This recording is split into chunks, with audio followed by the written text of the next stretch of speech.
This 4-year-old beggar girl is called Pig by restaurant employee, but the owner is a millionaire who saw everything and does something. Comment what you think will happen. Your opinion is very important, and subscribe to my channel to support my work. Your help is very important. The biting chill of the June morning in Aspen, Colorado, made people huddle deeper into their thick winter coats. But the small figure approaching the Mountain View diner shivered for reasons beyond the temperature. Lily, just 6 years old, walked barefoot on the uneven sidewalk, her tattered clothes barely covering her thin frame. Her large, dark eyes held a sadness no child should know, but also a quiet determination that kept her moving. The diner was bustling that Tuesday morning. Tourists were enjoying their winter vacation in the Rockies, warming up with hot chocolate and donuts, while excitedly discussing their planned ski trips. The aroma of fresh coffee and warm pastries wafted from the slightly ajar door, making Lily's empty stomach rumble painfully. Grandma Betty, 72, watched from afar, hidden behind an oak tree in the town square across the street. Her grey hair was covered by an old scarf, and her trembling hands clutched a plastic bag with their few possessions. She had instructed Lily on what to do, but her heart ached to see the girl facing another day of potential humiliation alone. Lily took a deep breath and pushed open the diner door. The contrast between the cold outside and the warm inside made her eyes water. She timidly approached the counter, where Brenda Miller, a 45-year-old woman with a perpetually sour expression, served customers with mechanical efficiency. "Excuse me," Lily whispered, her voice almost inaudible in the diner's chatter. Brenda didn't even look up from the cash register. She was used to beggars, especially during the peak tourist season, when desperate people came from all over, hoping to find a handout. "Please, ma'am," Lily insisted, stretching on her tiptoes to reach the high counter. "Can I have a little piece of bread? Just a tiny little piece." This time Brenda glanced up. Her expression instantly changed from indifference to disgust upon seeing the dirty, poorly dressed child inside her clean, organized workplace. "What is this nonsense?" Brenda exclaimed, her voice echoing through the diner and causing several heads to turn. "A pig like that in here? Get out of here before you scare away my customers." The silence that followed was deafening. Tourists stopped in the middle of their conversations, coffee cups were suspended in mid-air, and all eyes turned to little Lily, who shrank as if she wanted to disappear. Her cheeks flushed with shame, and she lowered her head, beginning to back towards the door. "No money, no food," Brenda continued, pleased with the attention she had drawn. "Go panhandle somewhere else, you little urchin. This is a family establishment." Some customers murmured among themselves, clearly bothered by the cruelty of the scene, but no one intervened. The local culture of not getting involved prevailed, leaving the child completely isolated in her humiliation. In the most discreet corner of the diner, a 58-year-old man observed everything in silence. Arthur Peterson had arrived a few minutes earlier, as he did every morning for the past 5 years, to have his breakfast alone before heading to the office. The owner of a small chain of 3 family-run hotels in the area, he was known for his discretion and the melancholy he carried like a permanent shadow. Arthur had well-groomed grey hair, quality but understated clothes, and eyes that reflected a deep sadness. 15 years ago, he had lost contact with Clara, his only sister, after a bitter argument over family inheritances. Since then, he had lived a solitary life, dedicating himself entirely to business and avoiding any kind of emotional involvement with other people. But something in Lily's eyes struck him like a punch to the stomach. Perhaps it was the dignity with which she endured the humiliation, or the way her small hands trembled not only from cold, but from fear. Arthur was reminded of Clara as a child, facing problems alone that he should have helped solve. "Hold on," Arthur said, rising from his table and walking towards the counter. His voice was firm but controlled, carrying the natural authority of someone accustomed to making important decisions. Brenda turned to him with a forced smile, immediately recognizing one of the diner's most important customers. "Mr. Peterson, good morning. Sorry for the inconvenience. I'm already taking care of this situation." "The situation," Arthur said, gently placing his hand on Lily's shoulder, "is that this child asked for food, and I'm going to pay for it." "Mr. Peterson, you don't have to bother with this," Brenda began nervously. "These are people who take advantage of the kindness of others. Tomorrow they'll be here again, and the day after tomorrow too." "I want a full plate for her," Arthur said, completely ignoring the employee's words. "French toast, butter, jelly, hot chocolate, scrambled eggs and fruit. And I want it served with the same care that you serve any customer." Lily raised her eyes for the first time, gazing at Arthur's face with a mixture of surprise and gratitude. She had never experienced the feeling of having someone defend her, protecting her from a world that seemed determined to hurt her. "Thank you very much, sir," she murmured, her voice so low that Arthur had to lean in to hear. "What's your name?" he asked, crouching down to her level. "Lily," she replied shyly. "Nice to meet you, Lily. I'm Arthur. Are you alone here?" Lily hesitated, looking out the window towards the town square where Grandma Betty waited hidden. She had been instructed not to reveal anything about her situation, but something in the man's gentle voice made her relax a little. "I'm with Grandma Betty," she said, pointing discreetly outside. Brenda, who had moved away to prepare the order with visible reluctance, muttered sarcastic comments about people who meddle where they don't belong and setting dangerous precedents. Other employees watched the scene with curiosity, whispering amongst themselves about Mr. Peterson's unprecedented attitude. When the plate arrived at the table, abundant and steaming, Lily simply stood still, looking at the food as if it were a miracle. Her small hands trembled as she picked up the fork, and she began to eat slowly, savoring each bite as if it were her last. Arthur remained beside her, watching with a heavy heart. The delicate way she cut the French toast, trying to make it last as long as possible, revealed months or perhaps years of deprivation. When she asked to wrap half of the food for later, he understood that he was facing a much more complex situation than he had imagined. "Lily," he said softly, "where are you living?" The question made the girl stop eating and look at him with wide eyes. It was the question she feared most, because she knew she didn't have an answer that would satisfy adults. "In the square," she replied almost in a whisper, "but Grandma Betty said we're going to find a better place soon." The revelation that a 6-year-old child was living on the streets struck Arthur like a devastating blow. He looked out the window and managed to distinguish the figure of an elderly woman nervously watching the diner, clearly awaiting Lily's return. At that moment, a decision formed in Arthur's mind. He didn't know if he was driven by guilt towards his lost sister, by the loneliness that had consumed him for years, or simply by the humanity he thought he had buried along with his emotions. But he knew he couldn't simply pay for the meal and go on with his life as if nothing had happened. "Lily," he said, his voice filled with a determination he himself did not expect to feel, "I need to talk to your grandmother." The walk to the town square was tense and silent. Lily held Arthur's hand with a confidence that surprised him, while carefully carrying the package with the leftover food. Grandma Betty watched them approach with a mixture of panic and resignation etched on her wrinkled face. "Grandma, this is Mr. Arthur," Lily said, letting go of his hand to run to the woman. "He gave me food and was very kind to me."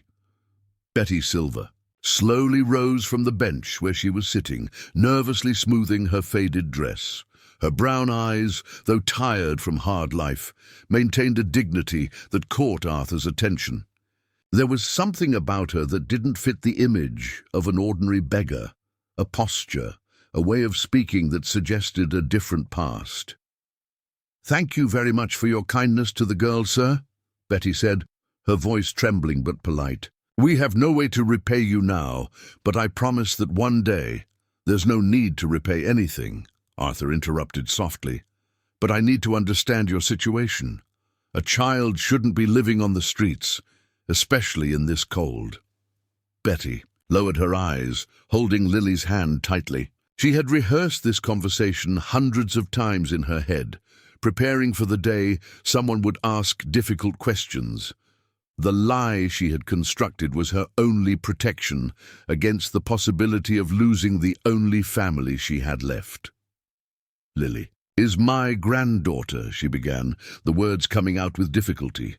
"We lost our home 3 months ago. I'm looking for work, but it's hard for a person my age."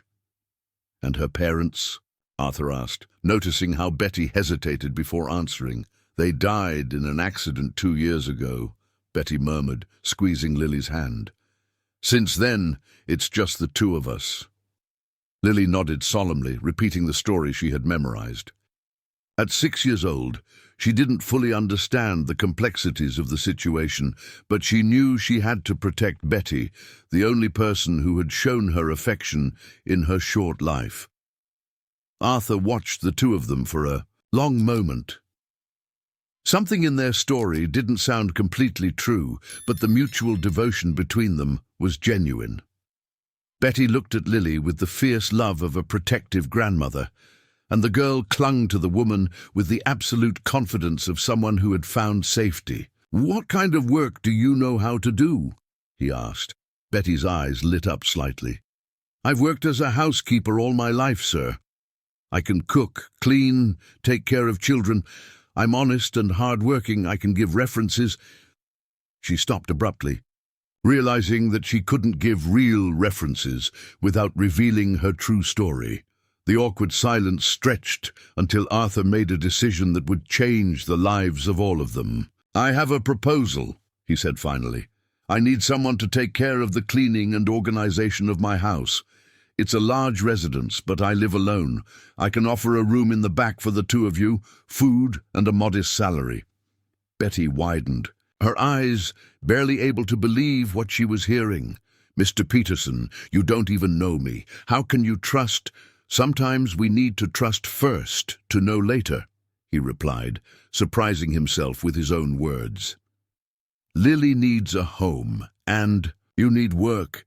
It seems like a solution that could benefit all of us." "Uncle Art," Lily said suddenly, causing both Arthur and Betty to turn to her. "Can I call you Uncle Art?" The unexpected nickname drew a smile from Arthur's face, the first genuine smile he had made in months. "You can, Lily. Uncle Art is great." Betty still hesitated, torn between gratitude and the fear that her true story would be discovered. "Mr. Peterson, you are very generous, but you need to know that we don't have documents in order. We lost everything in the eviction." It was another lie, but a necessary one. Betty had fled São Paulo so quickly that she had brought only her own documents, leaving behind any trace that could officially connect her to Lily. "We can resolve that later," Arthur said, seeing the poorly disguised desperation in the woman's eyes. "The important thing now is to get you out of the cold." Arthur's house was on top of a wooded hill, a 2-story colonial-style building with manicured gardens. As the electronic gate opened and they got into his car, Lily pressed her face against the window, fascinated by the trees and flowers she hadn't seen in a long time. "It's very beautiful," she whispered to Betty, who watched everything with a mixture of admiration and nervousness. The interior of the house was elegant but melancholy.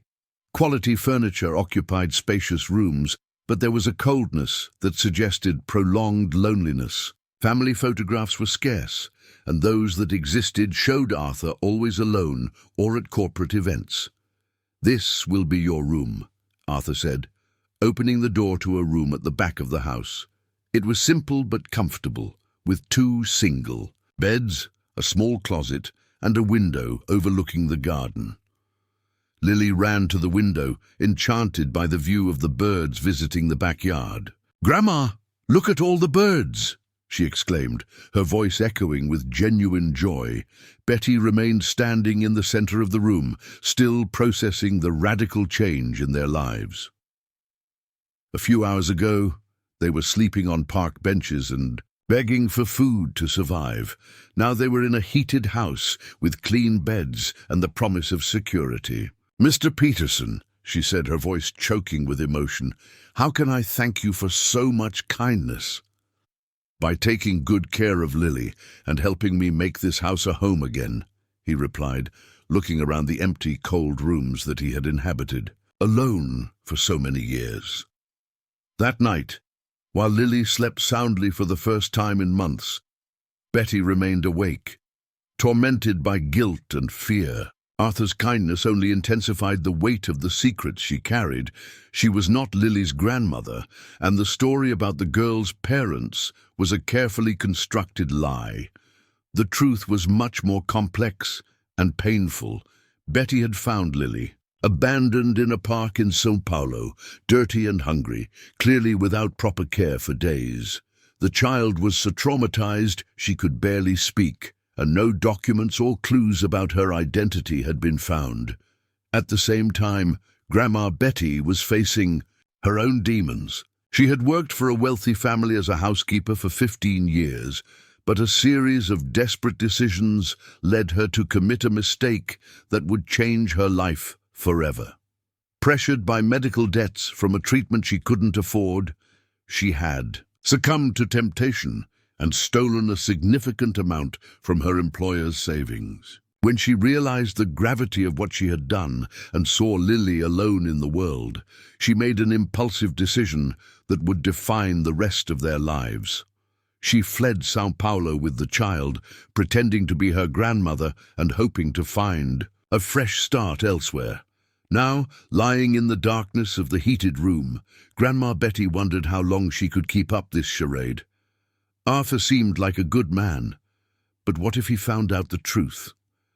What if someone from São Paulo came looking for them? On the other side of the wall, in his home office, Arthur was also awake, looking out the window at the moonlit garden. The presence of Lily and Grandma Betty had broken a routine of solitude that he had religiously followed for 15 years. For the first time since he had argued with Clara, his house had voices, laughter, and life, but he also had doubts. There was something about Grandma Betty's story that didn't quite fit, small inconsistencies that his analytical business mind couldn't ignore. The way she avoided certain questions, the hesitation before answering about Lily's past. Even so, when he heard the girls' laughter echoing through the hallways during the day, all suspicions seemed irrelevant. Lily had brought a light into his existence that he didn't know he was missing. What none of them knew was that, 200 miles away, in another city, Clara Peterson had just made a decision that would put all this fragile stability at risk. 3 weeks had passed since Lily and Grandma Betty had moved into Arthur's house, and a delicate routine was beginning to form. The mornings were filled with the sound of Lily playing in the garden, talking to the birds as if they were her best friends, while Grandma Betty dedicated herself to the housework with an efficiency that impressed Arthur. The transformation in Lily was visible. Her cheeks had gained color, her hair shone clean and well cared for, and she had begun to speak more, telling imaginary stories about the flowers in the garden and the little animals she observed. Arthur discovered that he had a natural talent for listening to her childhood fantasies, something that surprised him in himself. "Uncle Art," Lily said one Thursday morning, running to him with a drawing made with crayons that he had bought for her. "I drew our family." The paper showed 3 figures holding hands, a larger one with grey hair that represented Grandma Betty, a smaller one in the middle that was herself, and another tall figure next to it that was clearly Arthur. Above them, a bright yellow sun, and several colourful flowers completed the scene. "It's beautiful," Arthur said, feeling an unexpected emotion as he saw himself represented as part of a family. "I'll keep it with great care." Grandma Betty watched these interactions with a mixture of joy and growing apprehension. With each passing day, the bond between Arthur and Lily strengthened, but so did her terror that the truth would be discovered. She had started receiving silent calls at strange hours, and whenever she answered, the call dropped immediately. In town, rumors were beginning to circulate. Brenda Miller, fired a week after the incident at the diner for her rude attitude towards other customers, had wasted no time in spreading her version of events. In her distorted narrative, Arthur was a lonely man who had been fooled by a digger and her supposed granddaughter. "I always said something was wrong with that situation," she commented at the local market, where she now worked as a stocker. "Rich, single man doesn't help a street kid out of kindness. There's always something behind it." Brenda's venomous words found fertile ground in the small-town mentality of a tourist town, where news was rare and gossip was the main entertainment. Some of Arthur's neighbors began to look suspiciously at Grandma Betty when she went to the market, whispering among themselves about the real motives behind this unusual situation. Arthur, oblivious to the rumors, was living a period of personal rediscovery. For 15 years, he hadn't felt useful for anything other than business.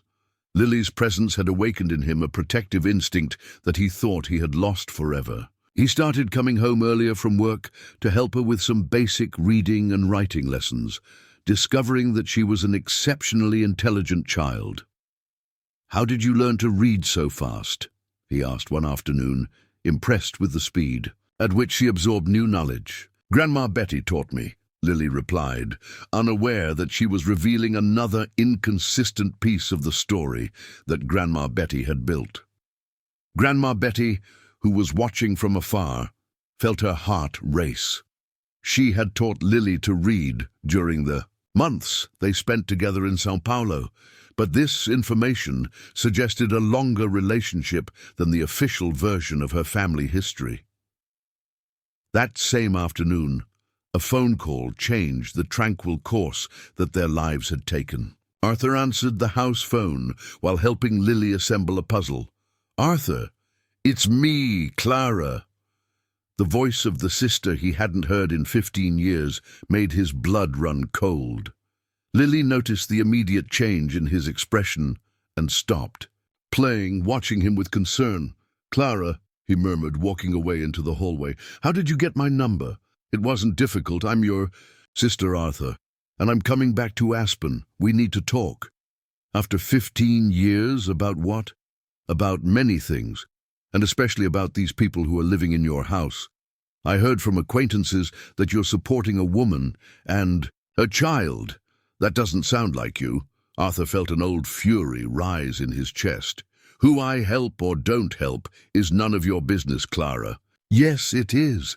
When you're my only living relative and you're making choices that could harm our family estate. I'll arrive tomorrow morning." The call ended abruptly, leaving Arthur with the phone in his hand and a feeling that the fragile peace he had found was about to be shattered. Clara had always had a gift for turning any situation into a battlefield. When he returned to the living room, he found Lily and Grandma Betty watching him with concern. The girl had realized that something was wrong, and her big, dark eyes reflected an anxiety that he hated to see there. "Uncle Art sad?" she asked, approaching him with the natural sensitivity of children who have already faced difficulties. "No, honey, just worried about some adult stuff," he replied, forcing a smile. "Tomorrow my sister is going to visit us." Grandma Betty felt as if the floor had opened beneath her feet. The arrival of a family member meant scrutiny, questions, possibly investigations into their origins. Everything she feared most was materializing. "Your sister?" she asked, trying to keep her voice steady. "Has it been long since you've seen each other?" 15 years, Arthur replied dryly, "and she's not an easy person to deal with." That night, Grandma Betty couldn't sleep. She got up several times to check if the doors were locked, organized and reorganized her few belongings, and mentally rehearsed answers to questions that Clara might ask. Her past was catching up with her, and she felt cornered. On the other side of the room, Lily was also awake, noticing Grandma Betty's restlessness. The child had developed a keen intuition for detecting when the adults around her were worried, a sad skill that she had acquired too early. "Grandma," she whispered in the darkness, "will Uncle Art's sister like us?" The innocent question broke Grandma Betty's heart. "I hope so, my dear. But sometimes people need time to understand what is good for them." The next morning, Clara Peterson arrived at her brother's house, driving an imported car and wearing expensive clothes that contrasted with the elegant simplicity of the property. At 52 years old, she maintained a cold and calculating beauty, with impeccably styled blonde hair and blue eyes that seemed to evaluate everything and everyone. Arthur greeted her on the porch without inviting her in. The tension between the siblings was palpable, laden with 15 years of unresolved grievances. "You're looking good," Clara said, examining her brother from head to toe. "Solitude seems to have done you well." "What do you want, Clara?" "To see how you are, and to meet these people who have awakened your sudden vocation for charity." At that moment, Lily appeared running from the garden, stopping abruptly when she saw the strange woman talking to Arthur. Her childhood instincts immediately detected a hostile energy that made her hide behind Uncle Art's legs. Clara observed the girl with an expression that mixed curiosity and disdain. "So this is the child I've heard about," she said, her voice laden with a coldness that made Lily shrink even further. "This is Lily," Arthur said, placing his hand protectively on the girl's shoulder. "Lily, this is my sister Clara." "Hi," Lily murmured timidly, but didn't come out from behind Arthur. Grandma Betty appeared at the door at that moment, alerted by the sound of strange voices. When she saw Clara, a strange feeling washed over her. There was something familiar about that woman, something that she couldn't identify, but that made her deeply uneasy. "And this must be the grandmother," Clara said, examining Grandma Betty with eagle eyes. "Interesting. You seem familiar. Where did you say you met my brother?" The question, seemingly casual, carried a subtle threat that didn't go unnoticed. "By Grandma Betty. In Town Square, ma'am. His kindness saved our lives." "I'm sure it did," Clara replied with a smile that didn't reach her eyes. "My brother has always been too generous for his own good." The encounter lasted only a few minutes, but left a trail of tension that would remain for days.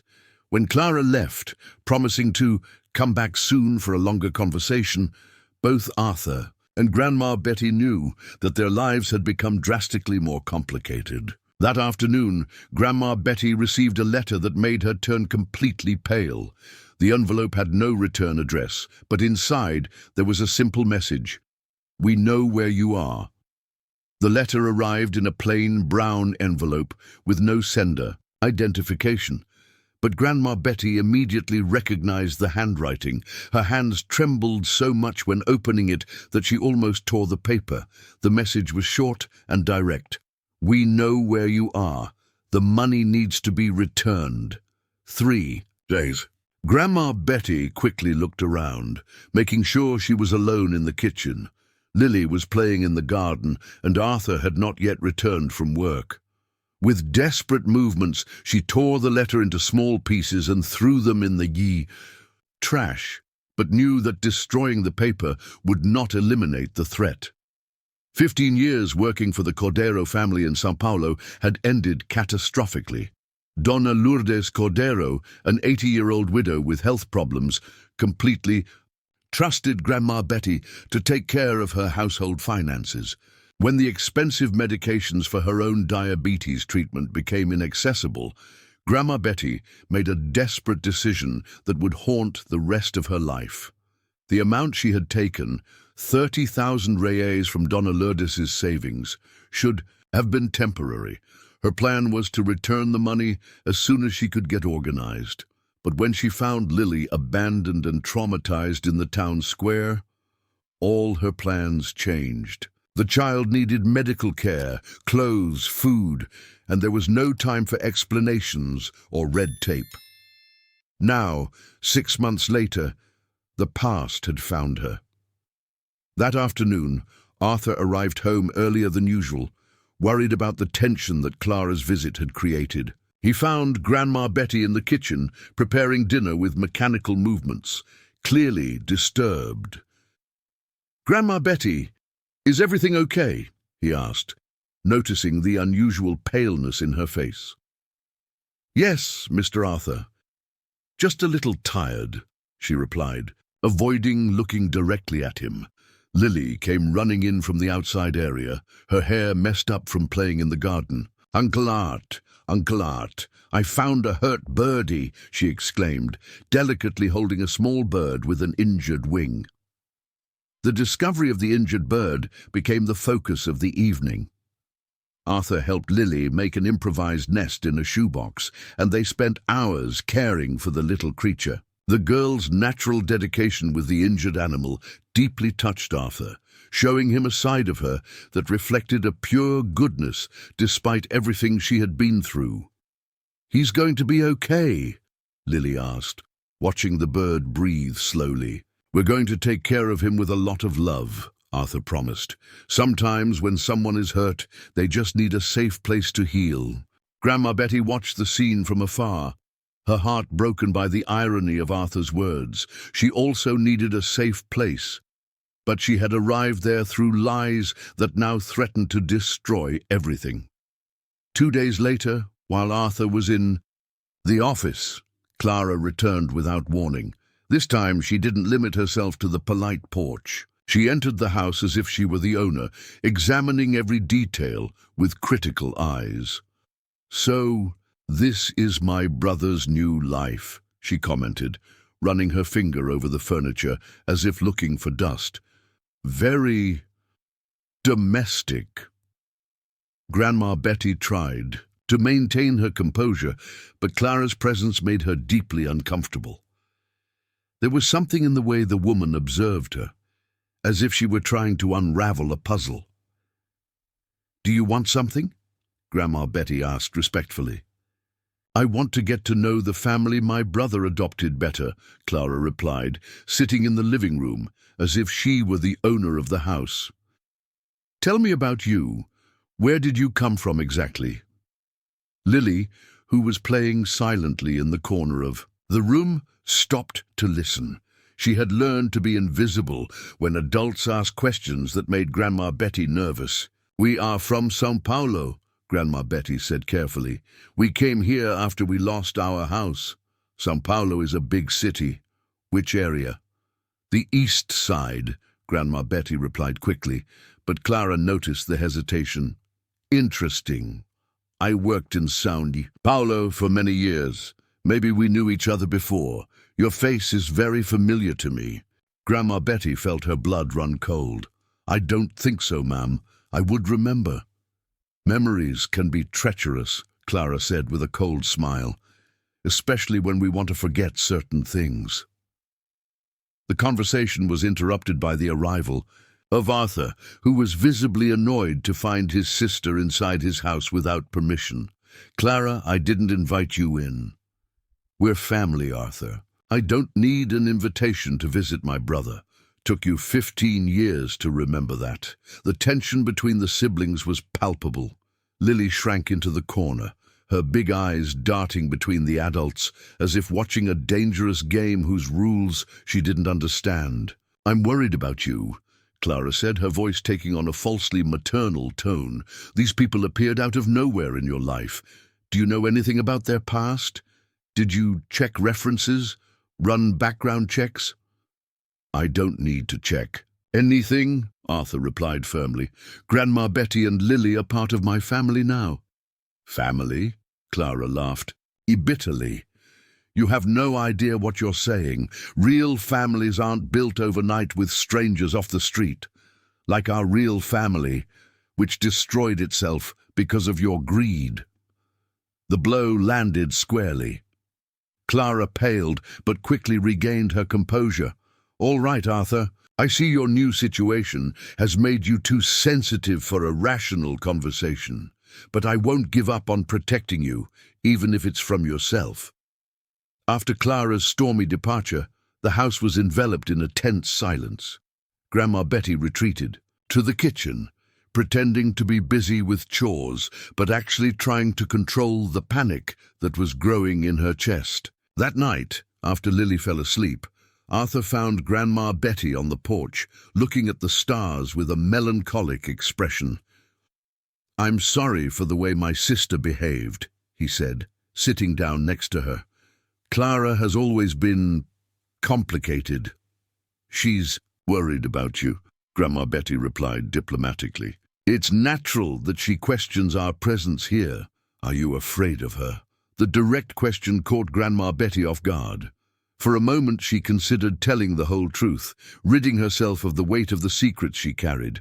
But she looked through the window and saw Lily sleeping peacefully in her warm and safe bed, and she knew she couldn't risk losing that. "I'm afraid of anything that could harm Lily," she said finally, which was true even if it wasn't the whole truth. "Nothing will harm Lily while I'm here," Arthur promised. "You can count on that." But the next morning, small objects began to disappear from the house. First, it was a silver watch that sat on the office desk, then a gold pen that Arthur had received as a gift. Small things, but valuable enough to be noticed. Arthur tried to ignore it at first, thinking that he had just moved the objects. But when his wallet disappeared for 2 hours and reappeared in a place where he was sure he hadn't left it, a terrible suspicion began to form in his mind. The person who had unrestricted access to the house, who knew all the rooms, who could take objects without raising suspicion, was exactly the one in whom he had placed his trust. That afternoon, while watching Grandma Betty clean the office, Arthur found himself analyzing her every move, looking for signs of suspicious behavior. Could the woman he had welcomed as family be stealing from him? The doubt gnawed at his mind, like acid. For the first time since he had met Lily, Arthur began to question whether he had made a terrible mistake by bringing strangers into his house and his life. Winter in Aspen had arrived in full force, bringing temperatures that dipped below freezing during the wee hours. The trees in Arthur's garden were bare, and a constant fog covered the town like a grey blanket. Lily had developed a dry cough that had persisted for a week, worrying Grandma Betty more and more. "Grandma, my chest hurts," Lily murmured one Monday morning, her voice hoarse and weak. Grandma Betty placed her hand on the girl's forehead and felt the heat of the fever. Panic took over her immediately. Without money for private doctors and afraid to seek out the public health system due to her irregular situation, she had tried to treat the cough with home remedies. But Lily's condition was clearly worsening. "Uncle Art," Lily called when Arthur came down for breakfast, "I'm not feeling well." Arthur immediately realized that something was seriously wrong. Lily's face was pale with feverish red spots, and her breathing seemed labored. The vibrant girl who ran through the garden had turned into a fragile and sick child. "Grandma Betty, how long has she been like this?" he asked, trying to control the concern in his voice. "A few days, Grandma," Betty replied nervously. "I thought it was just a common cold. I gave her teas and—" "We need to take her to the doctor now," Arthur interrupted, grabbing his car keys. "This isn't a common cold." At the town hospital, the diagnosis was devastating: pneumonia. The on-duty doctor, Dr. Mariana Santos, explained the seriousness of the situation, with a seriousness that made everyone's heart race. "The infection is advanced," she said, looking at the x-rays. "We're going to need to admit the child immediately. The treatment requires intravenous antibiotics and constant monitoring." "How much will it cost?" Grandma Betty asked desperately. "The treatment through the public system is free, but we need the child's documentation, birth certificate, vaccination record, medical history." Grandma Betty paled. Lost the documents. In the eviction, it was all very fast. Dr. Santos frowned. Without documentation, I'm going to need to contact Child Protective Services. It's protocol when a child arrives at the hospital without proper identification. No! Exclaimed Grandma Betty, grabbing the doctor's arm. Please, she just needs treatment. I can explain. Arthur watched the scene with growing apprehension. Grandma Betty's desperation seemed disproportionate for someone who had simply lost documents. There was something deeper going on there.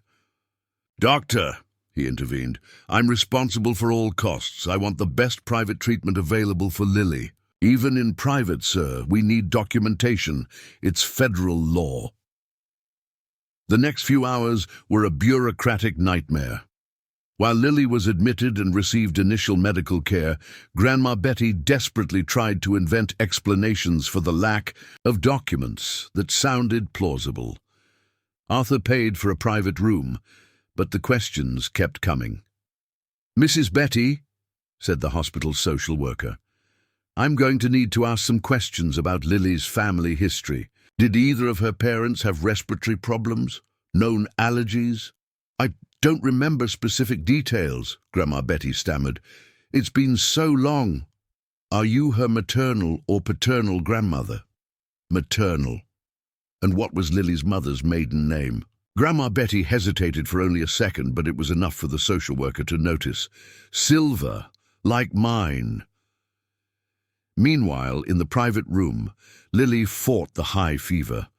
Arthur remained beside her bed throughout the night, watching the girl's every labored breath. For the first time since he had met her, he allowed himself to admit how much she meant to him. It wasn't just responsibility or guilt, it was genuine love.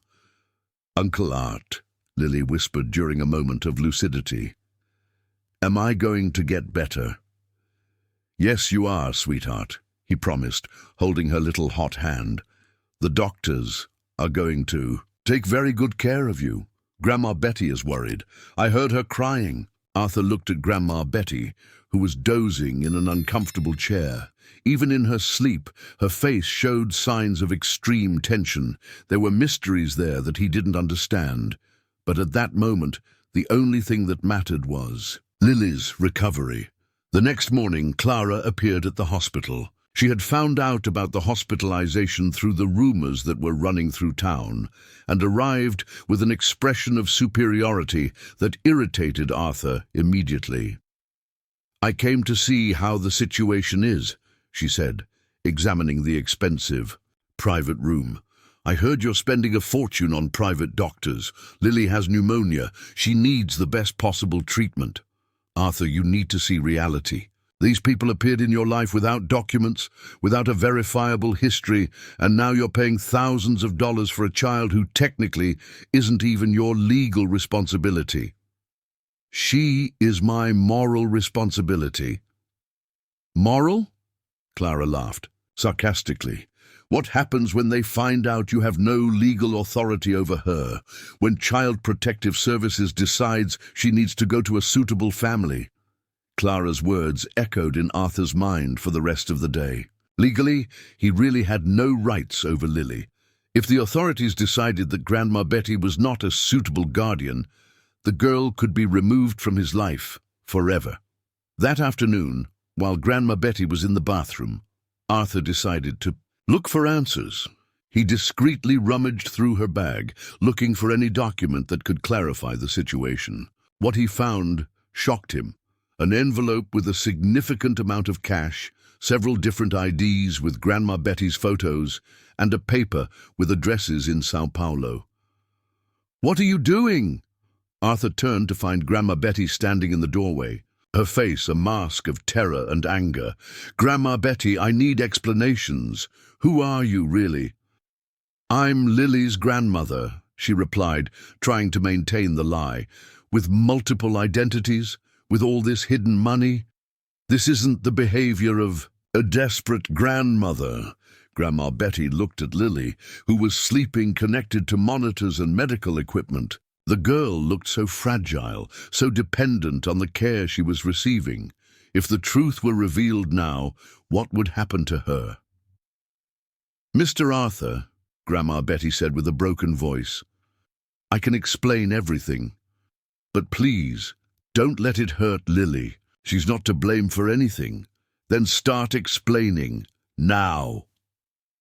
Grandma Betty looked around the hospital room, making sure they were alone.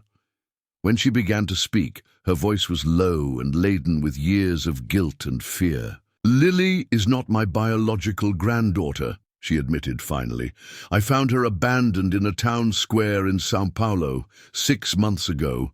She was alone, dirty, clearly without care for days. There was no one looking for her."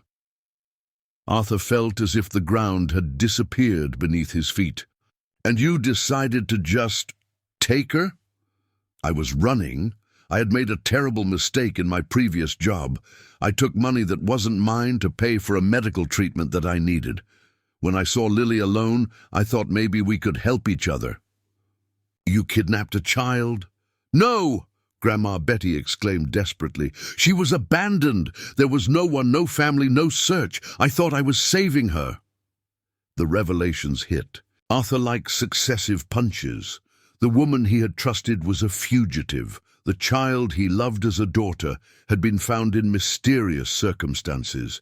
And now, with Lily fighting a severe pneumonia, all these truths were coming to light at the worst possible moment. "Who else knows about this?" he asked, trying to process all the information. "No one, just the two of us now." But Grandma Betty was wrong. From the hospital hallway, through the half-open door, Clara had overheard every word of the devastating confession.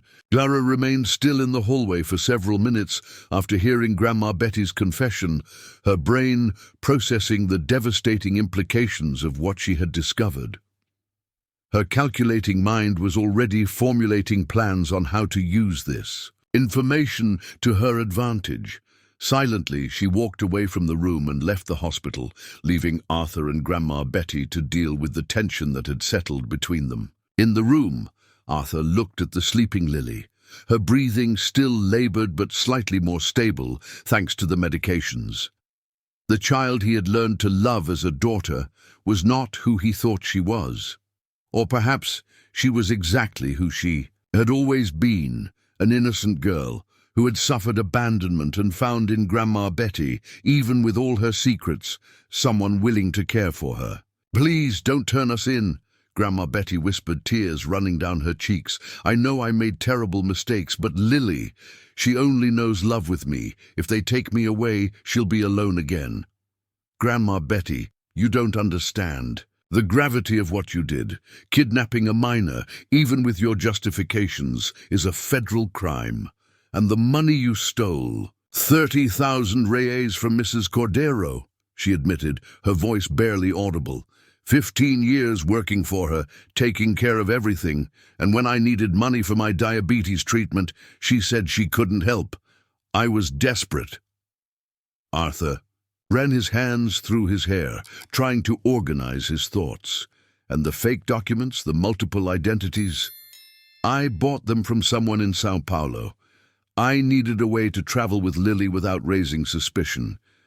The money you found is what's left of what I took from Mrs. Cordero, minus the expenses with Lily in these months. Do you have any idea how many families may be looking for Lily? How many people suffer not knowing if she's alive or dead?" Grandma Betty shook her head vehemently. "No, Mr. Arthur. I looked. I swear I looked. I stayed 3 days in the town square where I found her, waiting for someone to appear. I talked to homeless people, to street vendors. No one knew where she had come from. She had been there for at least a week, eating garbage, drinking dirty water."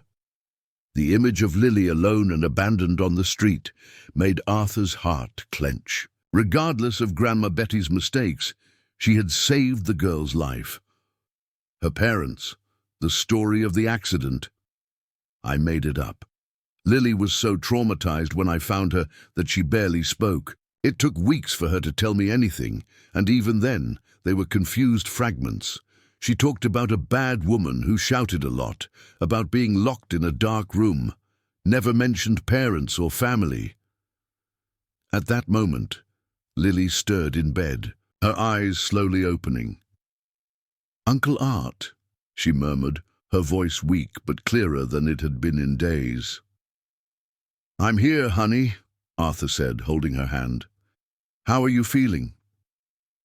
"Better. Is Grandma Betty crying?" Arthur looked at Grandma Betty, who was trying to hide her tears. "She was worried about you." "Grandma," Lily said, reaching out to Grandma Betty, "you took care of me when I was on the street alone. I remember you giving me water and telling me everything was going to be okay." Lily's innocent words confirmed part of Grandma Betty's story, but also revealed that the girl had memories of that traumatic period. Arthur realized that there were layers of pain and abandonment in Lily's life that he hadn't even imagined. During the next 3 days, while Lily gradually recovered from pneumonia, a constant tension hung over all of them. Arthur had decided not to make any rash decisions until the girl was out of danger, but he knew he couldn't simply ignore what he had discovered. Clara, in turn, was busy doing her own investigations. Using contacts she had developed during her years working in São Paulo, she began to track down Lily's true origins. What she discovered left her deeply disturbed, but also gave her the power she sought over the situation.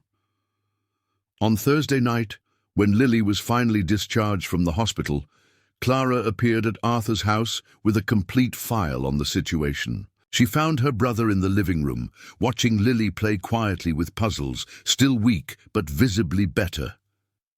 "We need to talk," Clara said, her voice laden with a seriousness that made Arthur realize that something big was coming. "Not now, Clara. Lily just got out of the hospital. It's exactly about her that we need to talk, in private."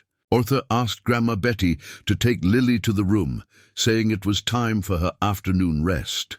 When they were alone, Clara opened the file on the coffee table. "I hired a private investigator," she announced.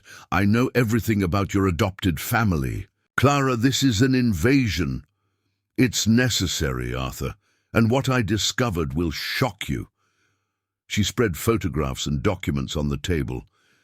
Betty Silva, 72 years old, worked for the Cordero family in São Paulo, accused of stealing 30,000 reais, disappeared 6 months ago at the same time that a child named Lily was reported missing. Arthur picked up one of the documents. It was a police report about Lily's disappearance, dated 6 months ago. "Someone was looking for her," Clara said with satisfaction. "Betty's story about finding her abandoned is a lie." "Who filed the report?" "A woman named Rosa Santos, claimed to be the child's temporary caregiver through a social assistance organization." Arthur felt the world spin around him. Social assistance. Yes, Lily was in temporary care when she disappeared. There's a history of failed foster homes, runaways, difficult behavior. Rosa Santos was the 5th caregiver in 2 years. "And the biological parents?" Clara hesitated for the first time. "That's where it gets interesting. The record only shows the mother. Father unknown. And the mother? What about the mother?" "The mother gave Lily up for adoption when she was 1 year old. The name on the record is Clara Silva Peterson." The silence that followed was deafening. Arthur looked at his sister with an expression of total incomprehension. "That's impossible," he murmured. "It's my name, Arthur. My full name is on Lily's birth certificate as the biological mother." "You're saying that—" "I'm saying that the child you're raising is my daughter, your niece." Arthur got up abruptly, walking to the window. His mind refused to process this information. "That doesn't make sense. You never had children. You never talked about a pregnancy." "Because it happened during the period when we were fighting. I was 36 years old. I was having serious financial problems, and the child's father disappeared when he found out about the pregnancy. I couldn't raise her alone." "And you never told me? You hated me back then. You said you never wanted To see me again. How could I tell you I was pregnant? Arthur turned to face his sister. So you gave your own daughter to strangers, to a system that promised to find a good family for her? Clara defended herself. I thought it would be better than anything I could offer alone. And now she's here, in my house, for 2 months. Yes, Clara said, her voice becoming softer. Fate brought my daughter back to our family. At that moment, Lily appeared in the entrance to the room, holding a drawing she had made during her rest. Uncle Art, I drew our family, she said happily, without realizing the tension in the air. The drawing showed 4 figures, her, Grandma Betty, Arthur, and a 4th person she had added, a woman with blonde hair who looked a lot like Clara. Who's this? Arthur asked, pointing to the 4th figure. It's the lady who comes to visit you, Lily replied. I thought she should be part of the family too. Clara looked at the child, her daughter, and for the first time in years, her emotional defenses began to crumble. Hi, Lily, she said softly. Hi, Lily replied timidly. Are you crying? A little, Clara admitted. Sometimes adults cry when they're happy. Arthur watched the scene with a broken heart. The family he had built with Grandma Betty and Lily was falling apart, revealing a truth that none of them could have foreseen. That night, after Lily fell asleep, Arthur's house turned into an emotional battlefield. Grandma Betty had been confronted with the truth about Clara's investigation and was now sitting in the kitchen, trembling not only from the cold, but from terror about what would happen next. So you knew, Clara said, her eyes fixed on Grandma Betty. You knew you were stealing my daughter from me. No, Grandma Betty protested desperately. I didn't know anything about your family. Rosa, the caregiver, told me that Lily had no one in the world, said that the parents had died and that she was being temporarily cared for until they found a permanent family. And you believed that? Rosa was desperate, said that Lily was a difficult child, that no one could handle her, that she ran away constantly, didn't talk to anyone. Rosa was thinking of returning her to the system. Arthur watched the 2 women, trying to process all the revelations. Grandma Betty, are you saying you knew this Rosa? We worked in the same building in São Paulo. She took care of children in temporary care for a social organization. When she saw me with Lily in the town square, she recognized me. And what exactly did she tell you? Grandma Betty took a deep breath, knowing she was revealing her last important lie. Rosa proposed an agreement to me. She was tired of taking care of Lily, who was too much work. If I took the girl, she would report it as another successful escape. No one was going to look hard for a child who had already run away 5 times. You bought a child, Clara said with horror. I didn't buy her. Rosa didn't ask for money. She just wanted to get rid of the responsibility. And I wanted to help Lily. I saw how she was neglected, mistreated. So you decided to take justice into your own hands? I decided to give her what she deserved, someone who loved her for real. Arthur stood up and walked to the window, watching. The garden where Lily played every day. And the fake documents, the stolen money, was that also to help Lily? The money was for my diabetes treatment, but when I took Lily, I used everything to take care of her. Clothes, food, medicine when she got sick. The fake documents were so we could travel together without problems. Betty, Clara said, her voice taking on a more official tone, you committed kidnapping of a minor, falsification of documents and grand theft. Those are serious crimes. I know, but look at her. Lily is happy, healthy, loved. Doesn't that count? For anything? Clara looked at her brother. Arthur, legally, I have rights over Lily. I'm the biological mother. I can claim custody of her. After abandoning her 5 years ago, I gave her up for adoption when I was a young single woman without financial means. Now I have stability, resources. I can take care of her properly. And Grandma Betty? What happens to her? That's not our responsibility, Clara replied coldly. She committed serious crimes. She must face the consequences. Grandma Betty stood up trembling. Please don't separate Lily from me. She's all I have in the world. And I'm all she knows as a stable family. Stable family? Clara laughed bitterly. A fugitive who lives with fake identities is a stable family. A woman who abandoned her own daughter is in a position to judge someone? Grandma Betty retorted with a courage that surprised everyone. The tense silence was broken by a small, frightened voice. Why are you fighting? Everyone turned to see Lily standing in the entrance to the kitchen, her hair tousled from sleep and her big eyes wide with fear. It was clear that she had heard. In part of the argument, "My dear," Arthur said immediately, going to her, "you should be sleeping." I heard loud voices. Is Grandma Betty in danger? The innocent question made all the adults realize that they were discussing the fate of a child in her presence. Lily, Clara said, crouching down to be at the girl's height, do you remember before you lived with Grandma Betty? Do you remember where you lived? Lily frowned, concentrating. I remember bad places, people who yelled, Rosa who didn't like me. And before Rosa, I don't remember very well. I was always moving from house to house. No one wanted me for very long. Why do you think no one wanted you? Clara asked gently. Because I was bad, because I cried a lot, because I missed my mother so much. And who was your mother? Lily looked confused. I don't know. I never really met her. I just have dreams sometimes. Clara felt her heart clench. Her daughter had grown up feeling rejected and unwanted, carrying the guilt that should have been hers. Lily, she said with a choked voice, what if I told you that your mother always loved you but had to leave you with other people because she was going through very difficult times? Do you know my mother? Clara looked at Arthur and Grandma Betty before answering. I am your mother, Lily. The revelation hit the child like a physical shock. She looked at Clara, then at Grandma Betty, then at Arthur, trying to process this impossible information.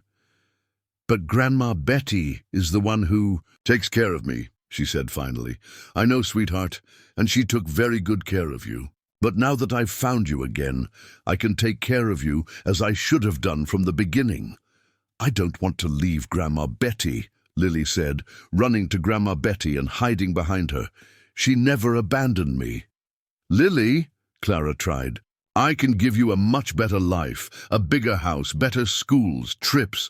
I don't want a bigger house, Lily shouted, her emotions finally exploding. I want to stay where I'm loved, where no one yells at me or makes me feel like I'm a problem. The girl's words echoed through the kitchen, revealing deep traumas that were still healing. She had learned to value emotional security above any material comfort. Lily is right, Arthur said finally. This child has been through enough trauma. Any decision we make needs to consider her emotional well-being above legal or family issues. Arthur, you don't understand, Clara protested. I'm the biological mother. I have legal rights. And Grandma Betty is the one who has taken care of her for the last 6 months. Lily feels safe with her. Grandma Betty is a criminal, and you are a mother who abandoned her own daughter, Arthur exploded, his patience finally running out. Don't come talking about rights now, Lily began to cry, frightened by the loud voices and the tension in the air. Grandma Betty picked her up, comforting her as she had done hundreds of times before. Enough, Grandma Betty said firmly. Look what you're doing to her. Lily isn't an object to be fought over between you. She's a child who needs stability and love. And what is your solution? Clara asked sarcastically. I turn myself into the police. I confess everything. But I ask that Lily stay with whoever can give her what she needs most, a family that loves her unconditionally. No! Lily shouted. Grandma, don't go away! Sometimes, my dear, people make sacrifices for love. At that moment, a loud knock on the door interrupted the discussion. Everyone froze, looking at each other with terror. It was late at night, and unexpected visits rarely brought good news. Arthur went to the door and found two men in dark suits. "Mr. Arthur Peterson," one of them asked, showing an identification. "We're with the police department from São Paulo. We're looking for a woman named Betty Silva and a missing child." The arrival of the police officers transformed Arthur's house into a tense and emotionally charged scene. Detective Carlos Mendes and his partner, Detective Silva, entered the room with the professional authority of those who were accustomed to dealing with delicate situations. Grandma Betty appeared slowly in the entrance to the room, carrying Lily in her arms, both trembling visibly. "Mrs. Betty Silva?" Detective Mendes asked, consulting his documents. "That's me," Grandma Betty replied with a weak voice, but maintaining her dignity. "You are under arrest for kidnapping a minor, grand theft and falsification of documents. You have the right to remain silent and to have a lawyer present during any interrogation." "No!" Lily shouted, clinging tighter to Grandma Betty. "You can't take Grandma!" Detective Silva, a more experienced man with grey hair, looked at the child with compassion. "Little girl, we know you're Lily Santos, reported missing 6 months ago. We've come to take you back home." "This is my home!" Lily protested, looking desperately at Arthur and then at Clara. "I don't want to go with you." "Detectives," Arthur intervened, "I can explain the situation. It's more complex than it seems. Mr. Peterson, we understand that you acted in good faith by sheltering these people, but we're dealing with federal crimes. The child needs to be returned to the competent authorities in São Paulo." "Wait," Clara said, stepping forward. "I'm Clara Peterson, Lily's biological mother. I have documents to prove it." The detectives exchanged glances, clearly not expecting this complication. Detective Mendes took out his phone and made a quick call to his superiors, speaking in a low voice about new information and biological mother present. Meanwhile, Grandma Betty knelt down to be at Lily's height. "My dear," she said with tears in her eyes, "remember when we talked about how sometimes people need to separate temporarily?" "I don't want to separate from you," Lily sobbed. "You promised you would always take care of me, and I will always take care of you, even from afar. But now you have your real mother here, and Uncle Art. They will love you as much as I do. But you won't be here to tell me stories before bed. I'll tell you stories in my heart every night, and you'll hear them even when you're far away." Detective Mendes returned from his phone call. "The situation has changed," he announced. "If Mrs. Clara can prove biological motherhood and is willing to assume immediate custody of the child, we can transfer custody to her right here, avoiding the trauma of taking the girl back to São Paulo." "I have all the necessary documents," Clara said quickly, opening her purse. "What about Mrs. Betty?" Arthur asked. "She still needs to come back with us to answer for the crimes committed. There's no way around that." Lily heard the conversation and began to cry more intensely. "Please don't take Grandma Betty. She only helped me. She saved me." "My dear," Grandma Betty said, trying to comfort her, "sometimes good people do wrong things for the right reasons. Now I need to face the consequences." "Detectives," Arthur intervened, "can I accompany you to São Paulo? As a witness to Betty's character, the way she took care of Lily." "You have that right, but you can't interfere in the legal process." "I understand. I just want to make sure she has the best possible representation." Clara watched the whole scene with conflicting emotions. Part of her felt satisfaction in finally having her daughter back, but another part recognized the genuine love between Grandma Betty and Lily. "Betty," she said hesitantly, "what you did was wrong. But I can see that you really love Lily." "I love her more than my own life," Grandma Betty replied. "That's why I made all those mistakes. I wanted to give her the family she deserved." "Mrs. Clara," Detective Silva said, "we need to resolve. Custody now. The child can't remain in an indefinite situation." Clara looked at Lily, who was still clinging to Grandma Betty as if her life depended on it. For the first time since she had discovered where her daughter was, she began to question whether she was really doing the right thing. "Lily," she said softly, "would you like to stay with me? I'm your real mother.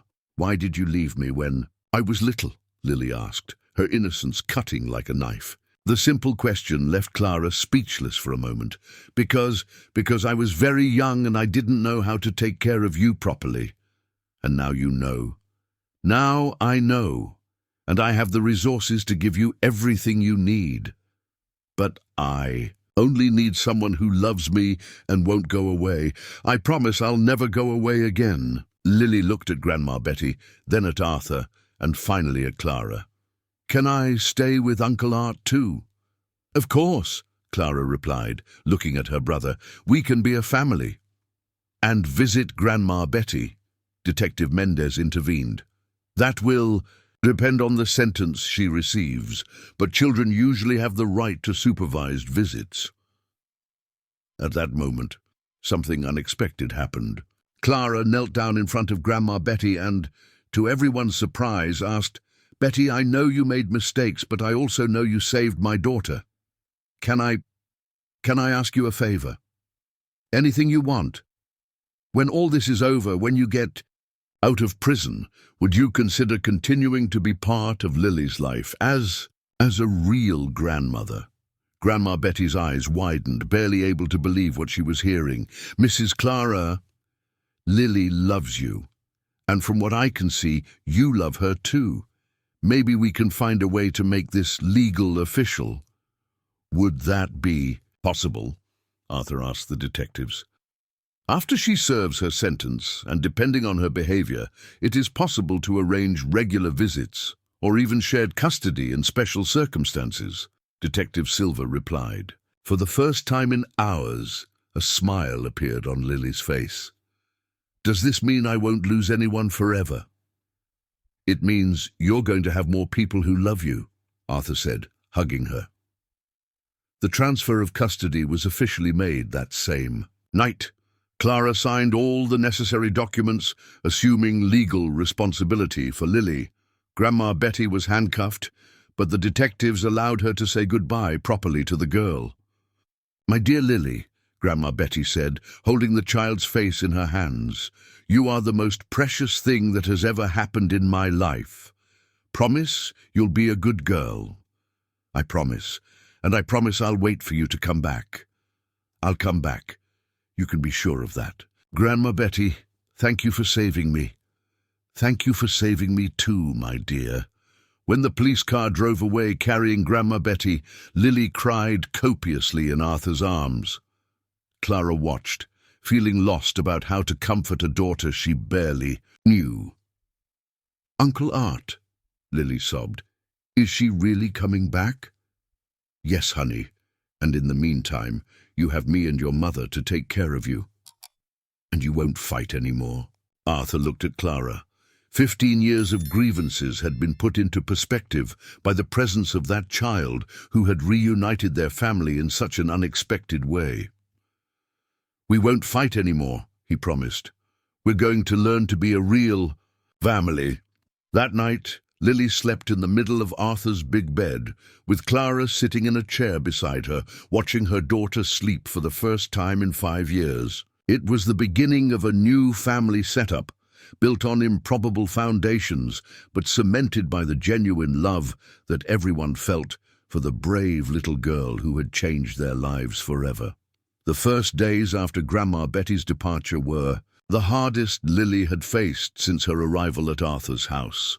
The girl, who had flourished under the loving care of the woman she considered her grandmother, now oscillated between periods of melancholic silence and bursts of crying that broke everyone's heart around her. Clara, in turn, struggled with her own demons. After 5 years imagining what it would be like to meet her daughter again, reality proved to be much more complex than her fantasies. Lily was not a baby she could mold from the beginning.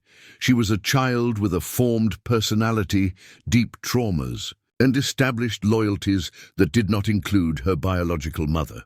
Mother Clara, Lily said one morning, using the formal title she had created to differentiate her from Grandma Betty. "Why did you give me to other people when I was little?" The question, asked with the brutal honesty of children, hit Clara like a punch. They were in the garden, where Lily took care of the plants as Grandma Betty had taught her. "Because I was very young and scared," Clara replied, choosing her words carefully. "I thought other people could take better care of you than I could. But you didn't visit me. Not once. I thought it would be easier for you if I didn't show up, that you would be confused." Lily processed this information in silence, her little hands continuing to water the flowers. Grandma Betty said that sometimes adults make choices that hurt, but that they think they're helping. She said, "That? She did. And she also said that I shouldn't be mad at you forever because all people deserve a second chance." Grandma Betty's words, transmitted through Lily, touched Clara deeply. Even facing prison for her own mistakes, Grandma Betty had used her last hours with the girl to promote forgiveness instead of resentment. Meanwhile, Arthur watched the two trying to connect with a mixture of hope and concern. He himself was dealing with the complexity of his new situation. He had spent 2 months learning to be a father figure to Lily, only to discover that she was technically his niece and that his sister, with whom he had fought for 15 years, was now an integral part of their lives. "Arthur," Clara said, one afternoon, while Lily was playing in the yard, "I need to tell you something about Lily's father." "What about him?" "You know him." Arthur felt his blood run cold. "What do you mean, I know him?" "Remember Roberto Andrade? Worked in your accounting office about 6 years ago?" The memory came back like an avalanche. Roberto Andrade, a competent accountant who had worked for Arthur's company for 2 years before moving to Rio de Janeiro in search of better opportunities. "Roberto is Lily's father?" "He is. We had a relationship for a few months. When I found out I was pregnant, he had already moved. I tried to contact him, but he had changed his phone, cut all ties with Aspen.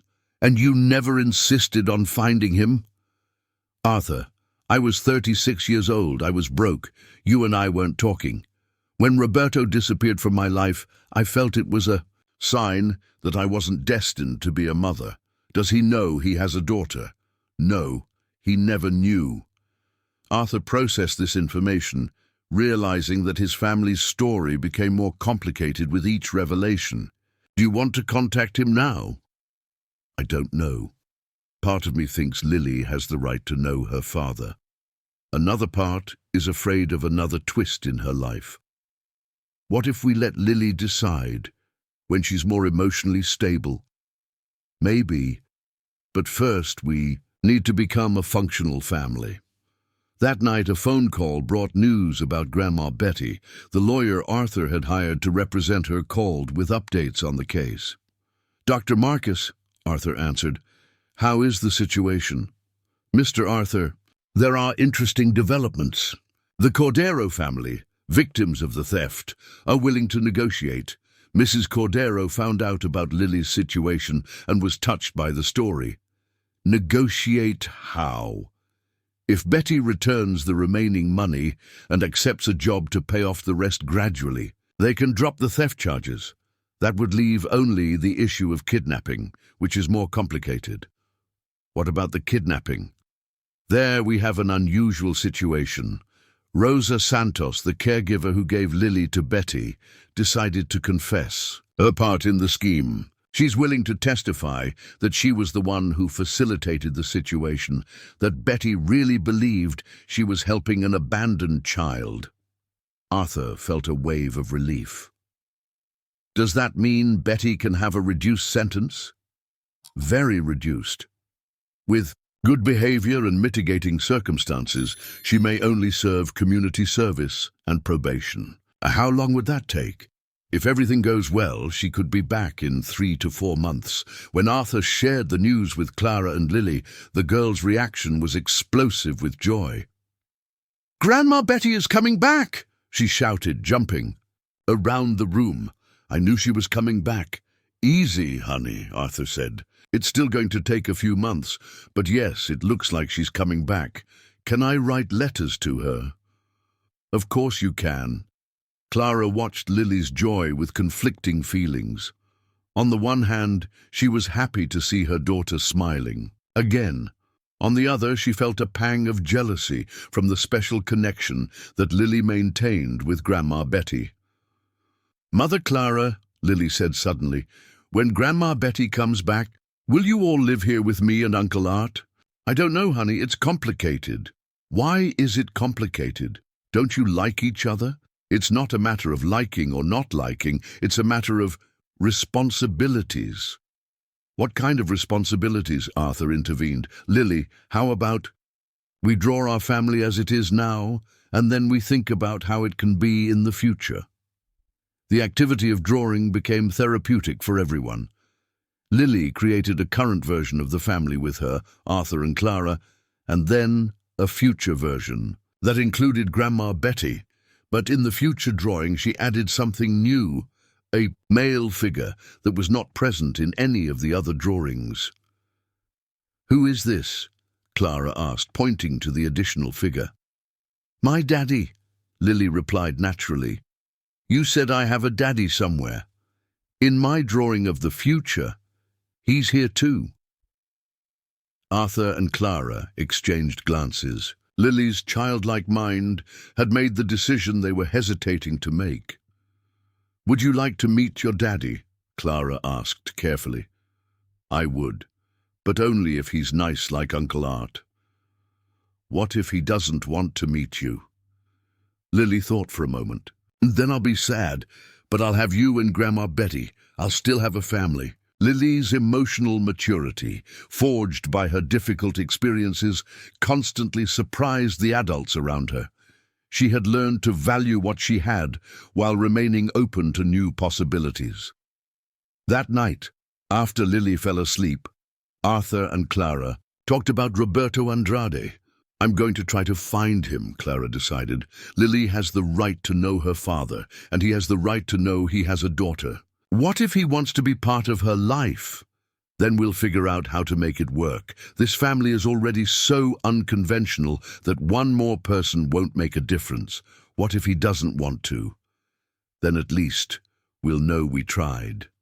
2 weeks later, Clara located Roberto Andrade through professional contacts. He was living in Rio de Janeiro, working as a senior accountant at an engineering firm, and apparently single.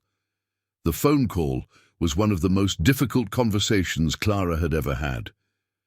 Roberto, it's Clara Peterson, from Aspen. Clara? Wow, it's been how long? How did you get my number? Roberto, I need to tell you something important. You have a daughter. The silence on the other end of the line lasted almost a minute.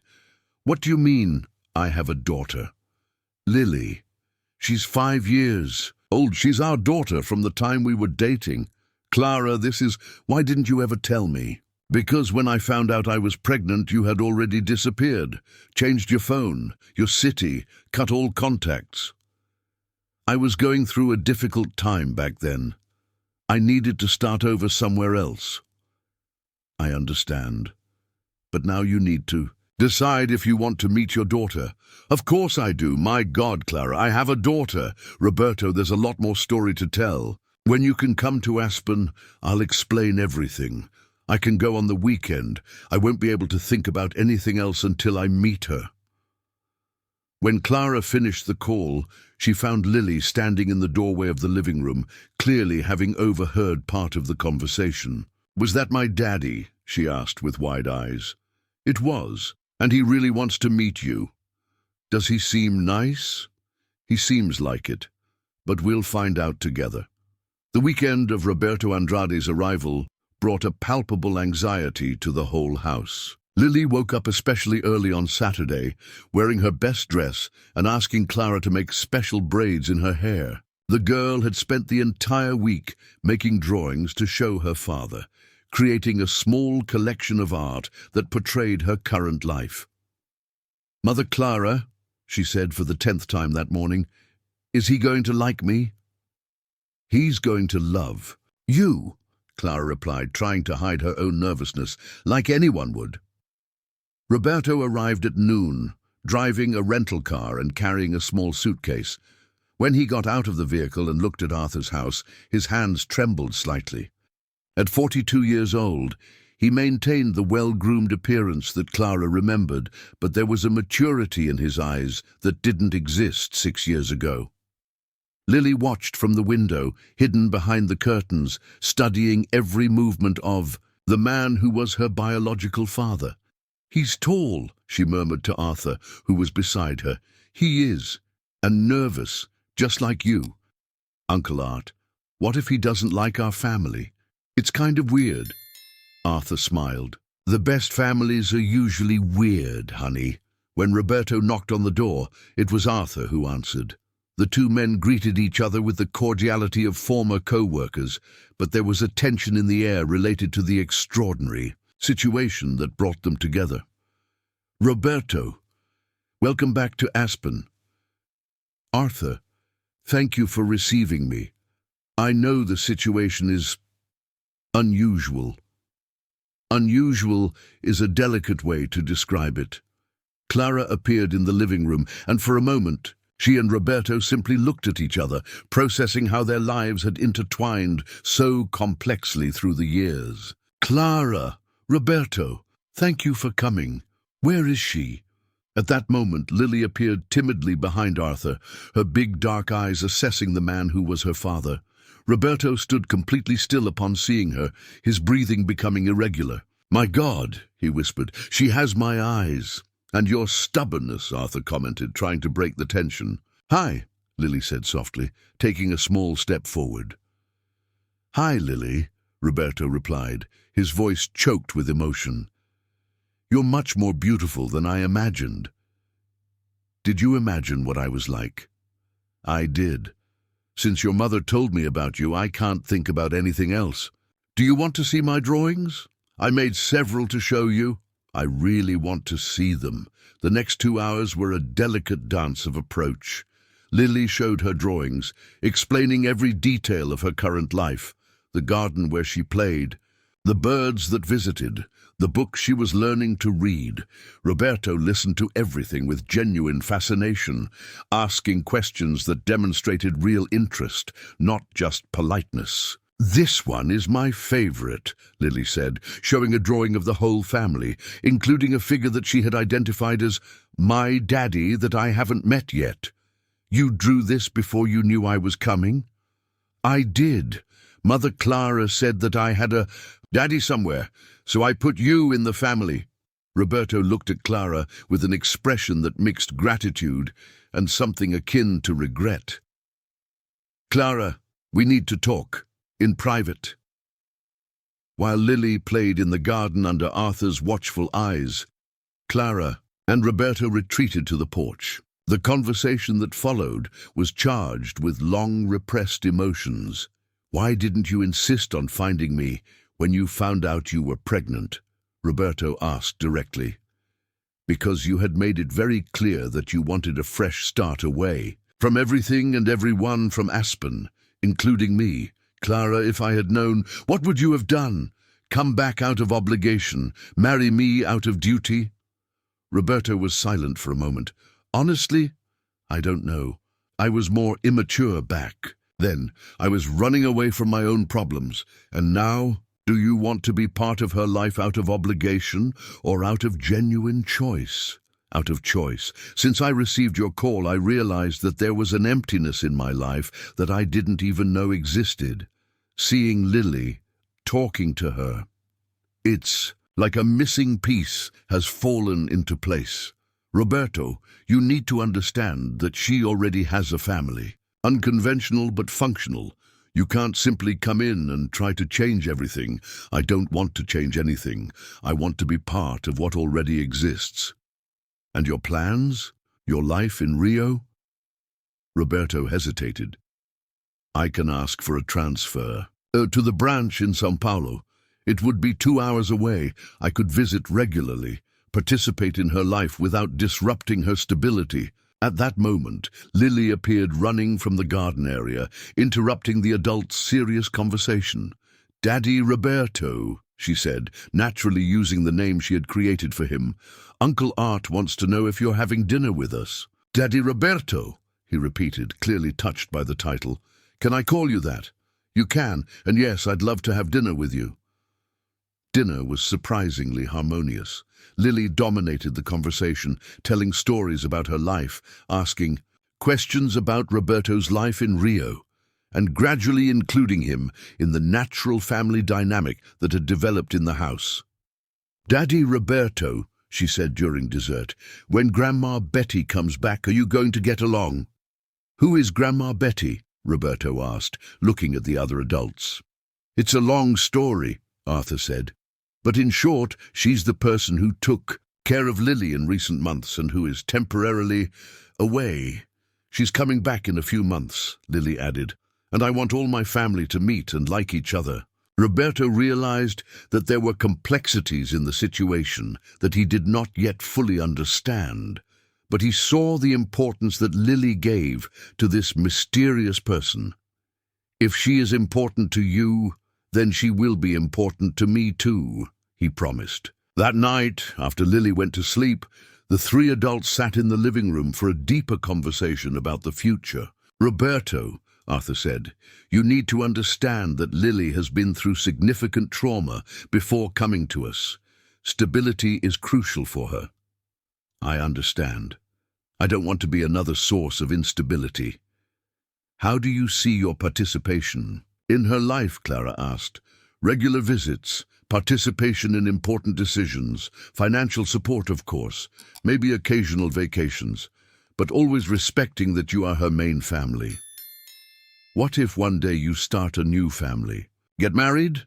Have other children?" Roberto thought carefully. "Anyone who enters my life will have to accept that Lily is my priority. And any family I may have in the future will be an extension of her family, not a replacement." "That's a big promise," Arthur observed. "It's a promise I'm ready to make. I lost the first 5 years of my daughter's life. I'm not going to lose any more moments by my own choice."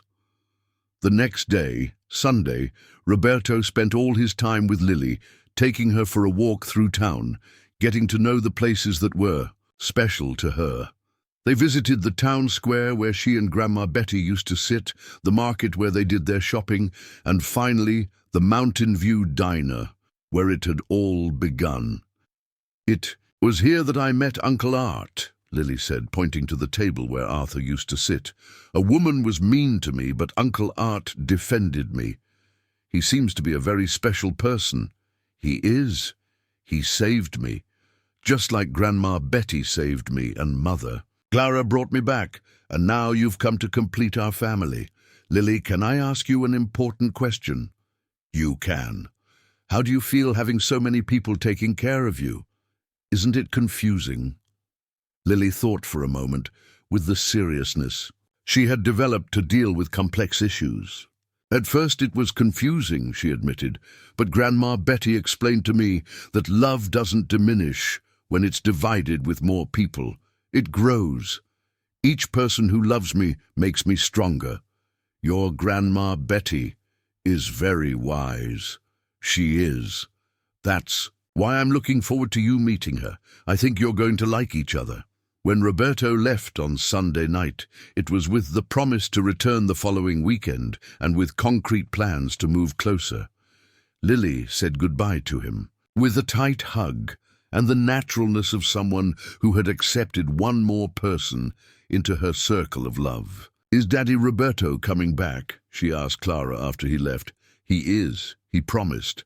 And does he always keep his promises? We're going to find out together, but I think so." That night, Lily made a new drawing of the family, now including Roberto, officially.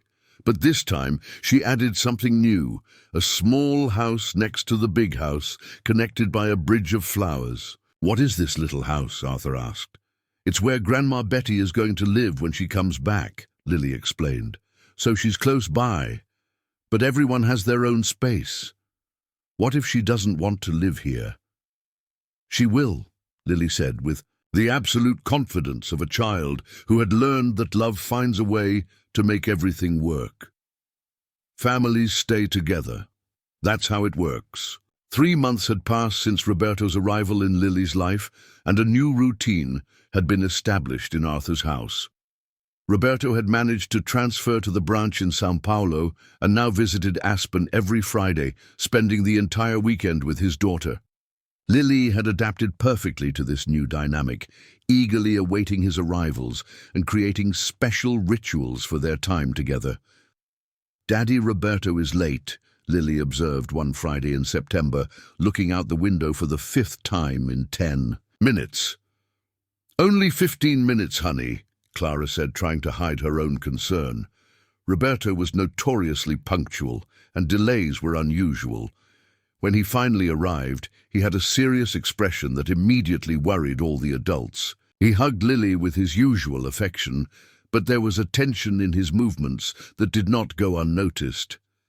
"Daddy, Roberto, did you bring me something?" Lily asked, following her routine of always checking if he had brought some drawing or small gift from São Paulo. "I did, Princess, but first I need to talk to Uncle Art and Mother Clara about something important." "Is it about Grandma Betty? Is she coming back soon?"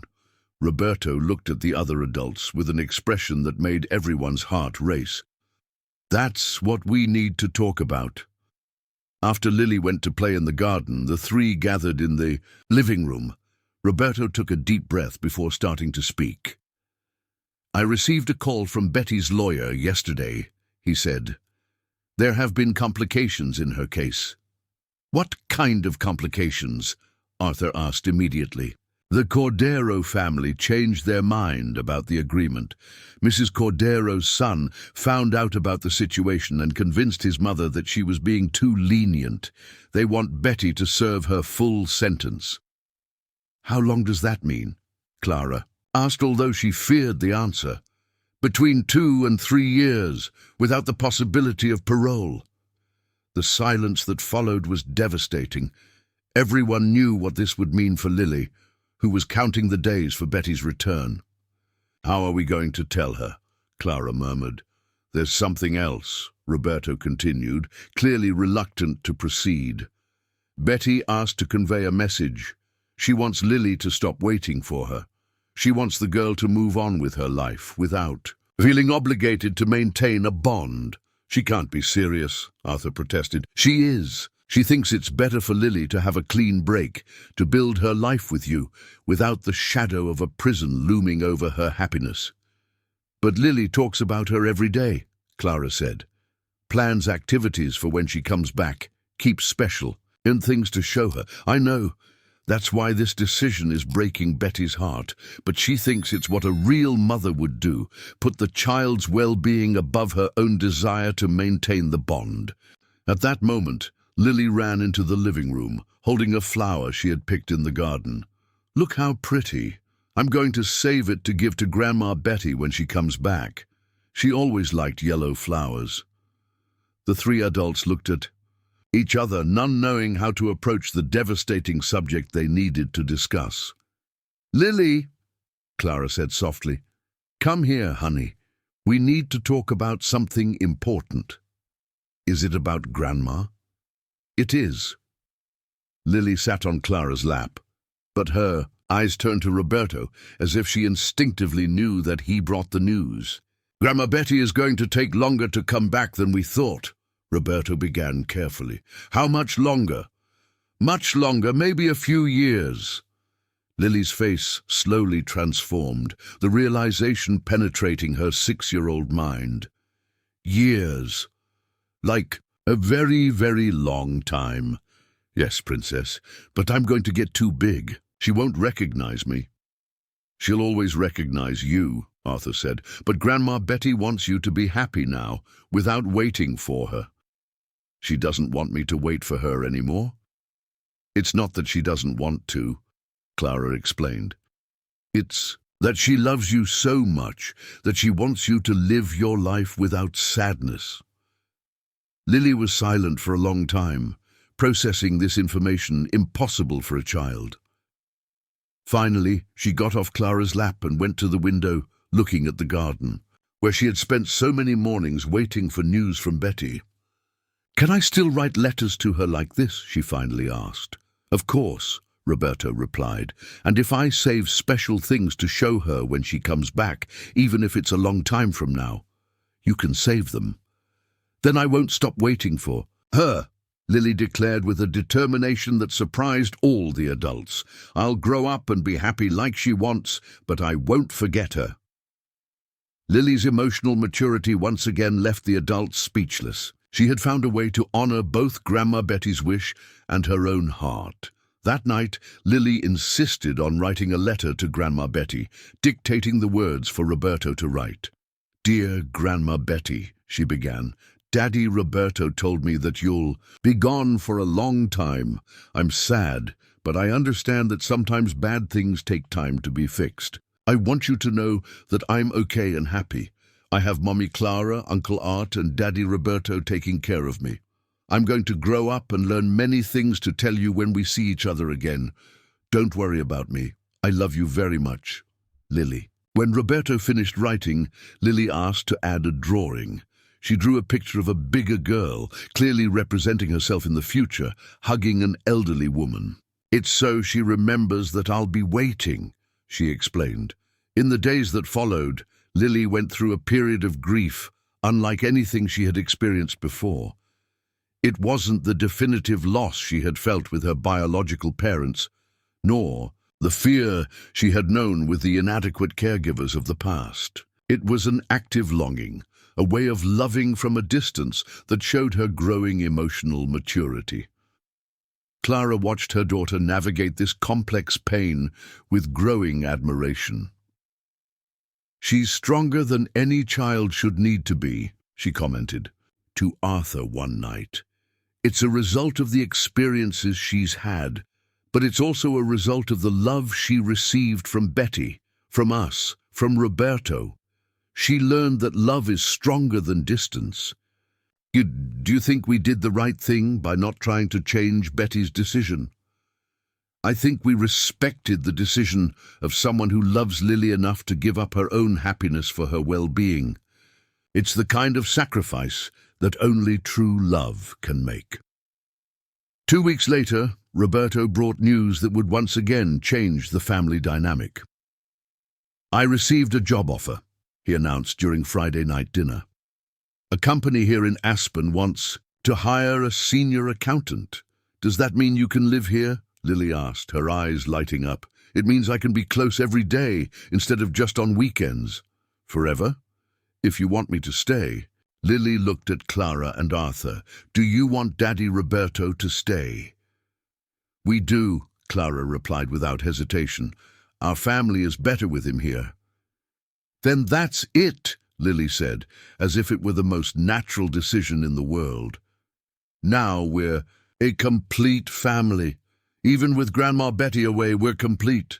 That night, while the adults discussed the practical details of Roberto's move, Lily made a new drawing of the family.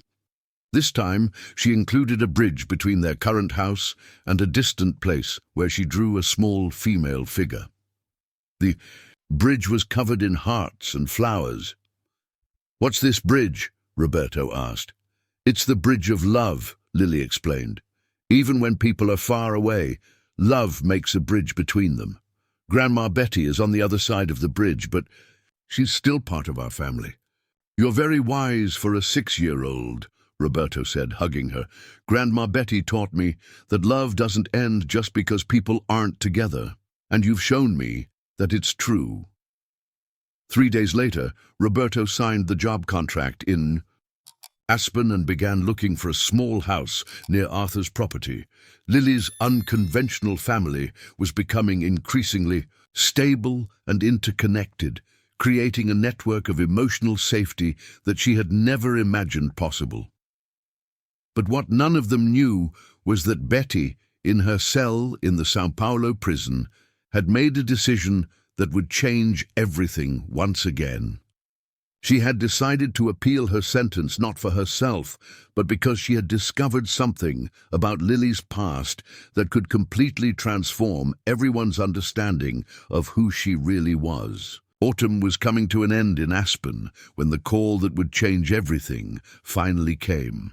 Arthur answered the phone one Monday morning, expecting it to be some routine business matter, but the voice on the other end of the line made him sit down immediately. "Mr. Peterson, this is Dr. Marquez, Betty's lawyer. I need you to come to Sao Paulo urgently. There have been extraordinary developments in the case." "What kind of developments?" "I'd rather not discuss it over the phone. But it has to do with Lily's real identity. Betty has discovered something that completely changes our understanding of the whole situation." "Lily's identity? What are you talking about?" "Mr. Peterson, please come today if possible, and bring any records you have about her. Any documents, any information about her past." The urgency in the lawyer's voice made Arthur cancel all of his appointments for the day. He spoke quickly with Clara and Roberto, deciding that they would all go to Sao Paulo together. Lily would stay with a trusted neighbor under the pretense that it was a business trip. "Why are you all nervous?" Lily asked, noticing the tension in the air as they prepared to leave.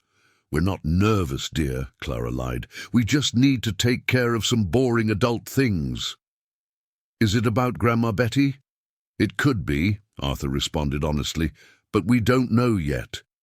If it is, tell her that I love her and that I'm taking good care of the garden plants for her."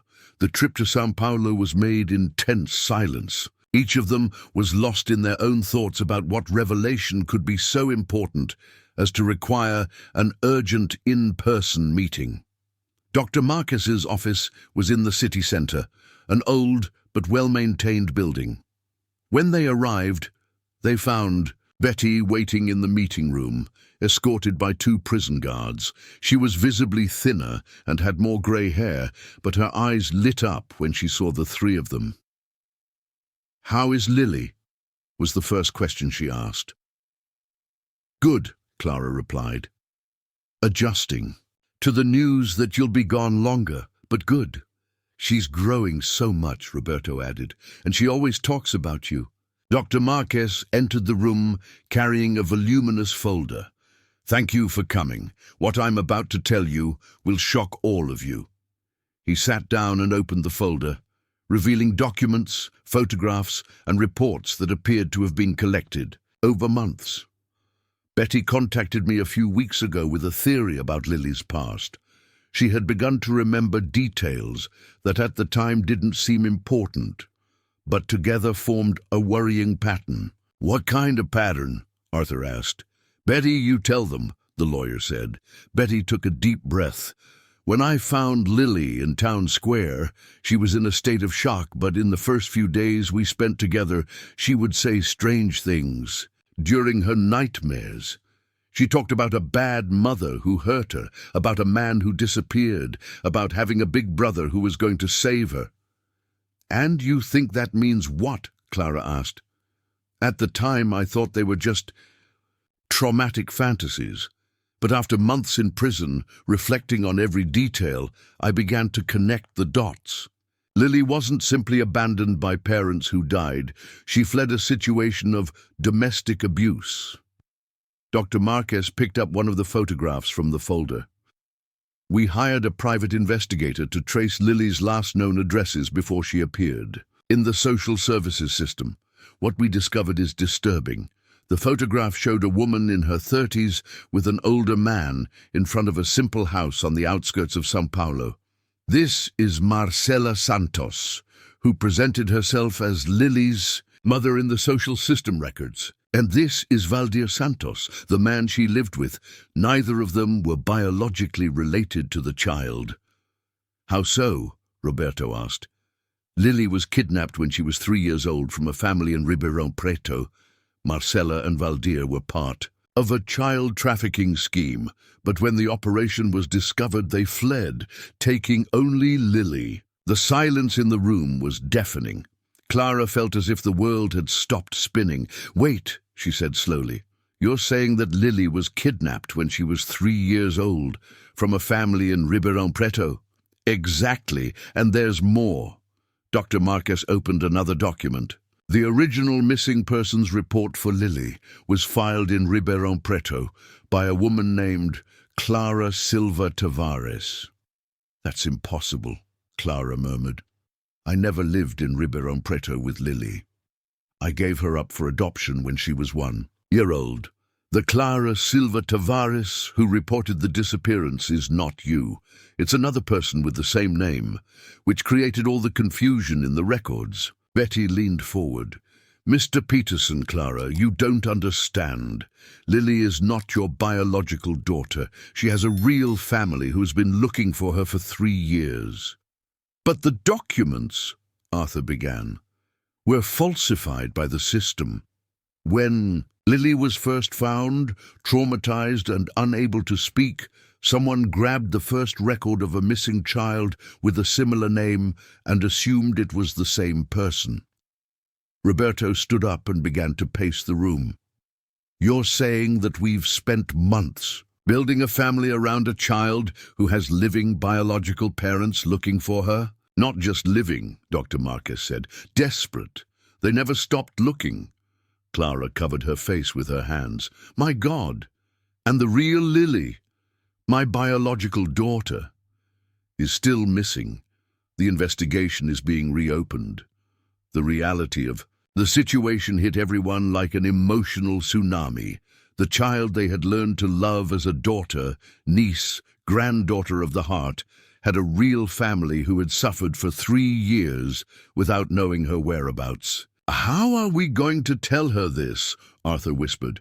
There's something else, Betty said, her voice breaking. Lily's real family wants to get her back immediately. They have already filed all the legal paperwork. When? This week. The parents are coming to Aspen on Thursday. Thursday, in 3 days. Yes, and Arthur, Clara, they are good people. They have spent these 3 years selling everything they had to pay private investigators. They never gave up on finding their daughter. Roberto sat down heavily. How do we explain to a 6-year-old that her whole life has been based on a mistake? That the people she loves are not her real family? And that she has to leave everything behind once again? Clara added, tears streaming down her face. Maybe, Betty said hesitantly, you don't have to explain it as a loss. Maybe you can explain it as her gaining even more family. How so? Lily has learned that family isn't just about blood. It's about love.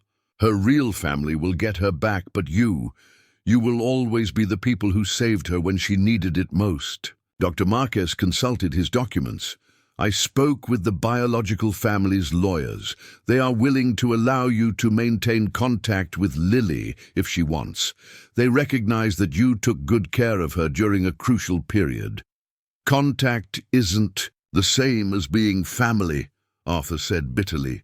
No, Betty agreed, but Lily taught us that true love sometimes means letting go. Just as I had to accept that she could have a better life away from me, you will have to accept that she has the right to go back to where she always belonged. And you, Betty, Clara asked, what happens to you?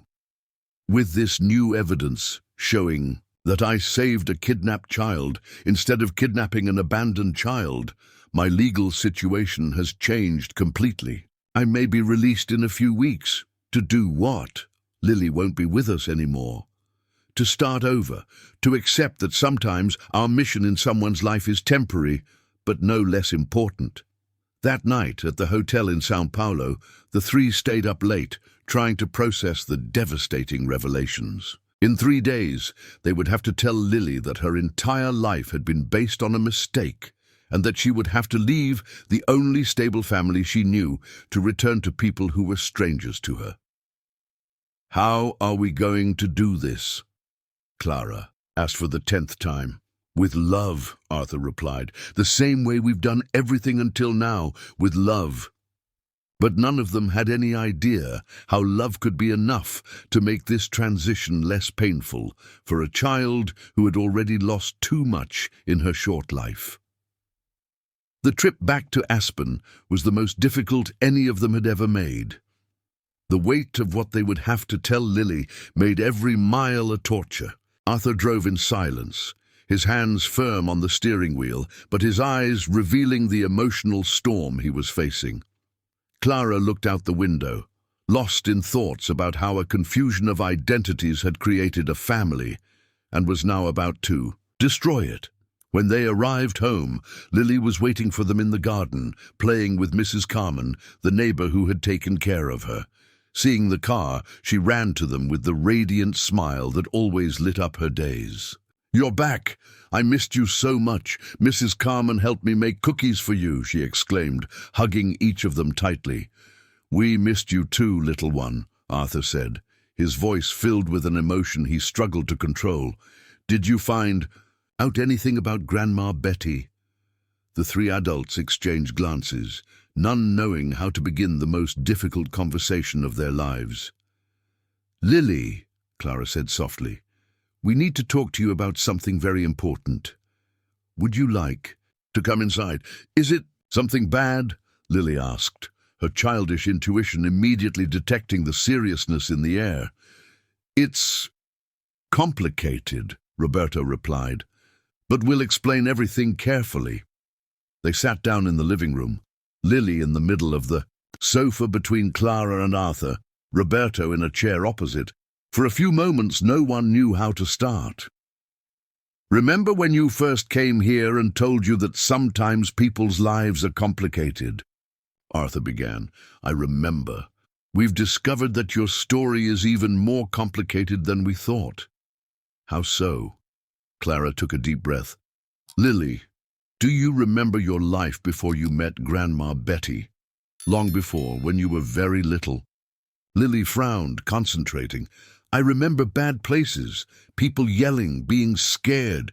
And do you remember a real mom and dad? People who loved you? No? Or maybe it's all very confusing in my head." Roberto leaned forward. "Lily, we found out that you have a real family. Parents who love you very much and have been looking for you for a long time." Lily's eyes widened. "But you are my real family." "We are," Clara said quickly. "We are your heart family, but you also have a blood family who never stopped looking for you." "Are they going to want to take me away?" The silence that followed answered her question better than any words could.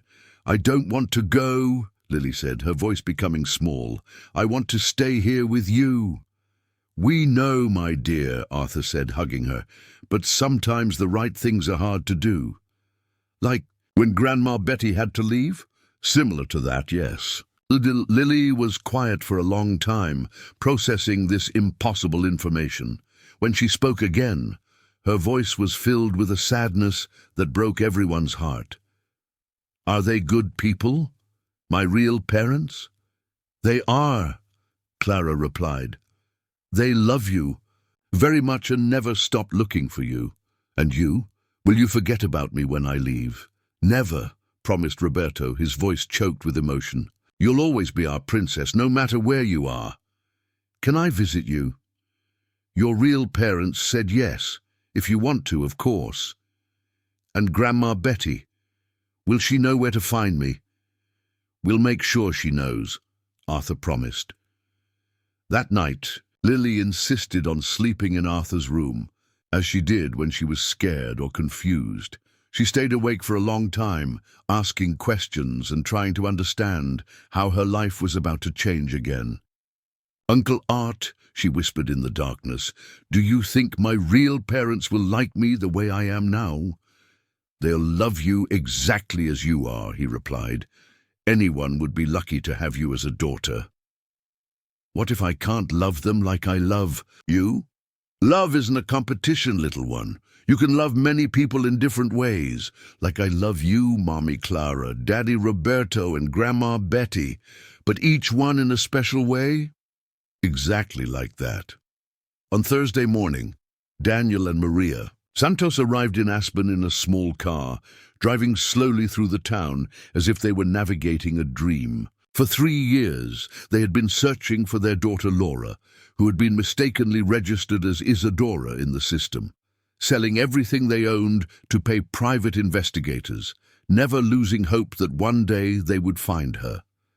Daniel, 35, was an electrician, a simple man with hands calloused from work and eyes that carried the suffering of a father who had lost his daughter. Maria, 32, worked as a nurse's aide, a gentle woman whose life had stopped on the day her daughter disappeared. They arrived at Arthur's house at 2 in the afternoon, accompanied by a social worker and a child psychologist. Through the window they could see a girl playing in the garden, their daughter, who had grown so much that they barely recognized her. "It's her," Maria whispered, tears streaming down her face. "It's our Laura." Lily noticed the commotion at the entrance of the house and ran inside, hiding behind Arthur when he opened the door. "Mr. Arthur Peterson?" Daniel asked, his voice trembling with emotion. "We are Daniel and Maria Santos." "Please come in," Arthur said, his heart heavy. When they entered the living room, Maria saw Lily hiding behind the sofa and fell to her knees, extending her arms. "Laura, my little Laura." Lily looked at the woman with curiosity and caution. There was something familiar about that face, that voice, but there were also years of separation and trauma between them. "My name is Lily," she said shyly. "You were called Laura when you were a baby," Daniel explained softly. "We are your mommy and daddy." "But these are my daddy Roberto, my mommy Clara, and my uncle Art," Lily said, pointing to each one. "They took very good care of you," Maria said, "and we will always be grateful to them for that." The child psychologist, Dr. Fernandez, intervened. "Lily, your biological parents would like to spend some time with you to get to know who you've become. How about you talk for a bit?" The next 2 hours were intense and emotional. Daniel and Maria told Lily about her life before the kidnapping, showed her photographs of when she was a baby, and talked about the older brother she had mentioned in her nightmares, Gabriel, who was now 10 years old and had spent 3 years asking when his little sister would come home. "Do you like to draw?" Maria asked, observing the drawings scattered around the room. "I like it a lot. Do you want to see my family drawings?" Lily brought her sketchbooks, showing the various versions of the family she had created over the months. Daniel and Maria watched with fascination and a pang of pain as they saw how their daughter had built deep bonds with other people. "This one is my favorite," Lily said, showing the drawing of the Bridge of Love. "It's when people who love each other stay connected even when they're far away." "It's very beautiful," Daniel said. "You learned to draw very well." "Grandma Betty, it taught me. She's far away now, but she's still part of the family."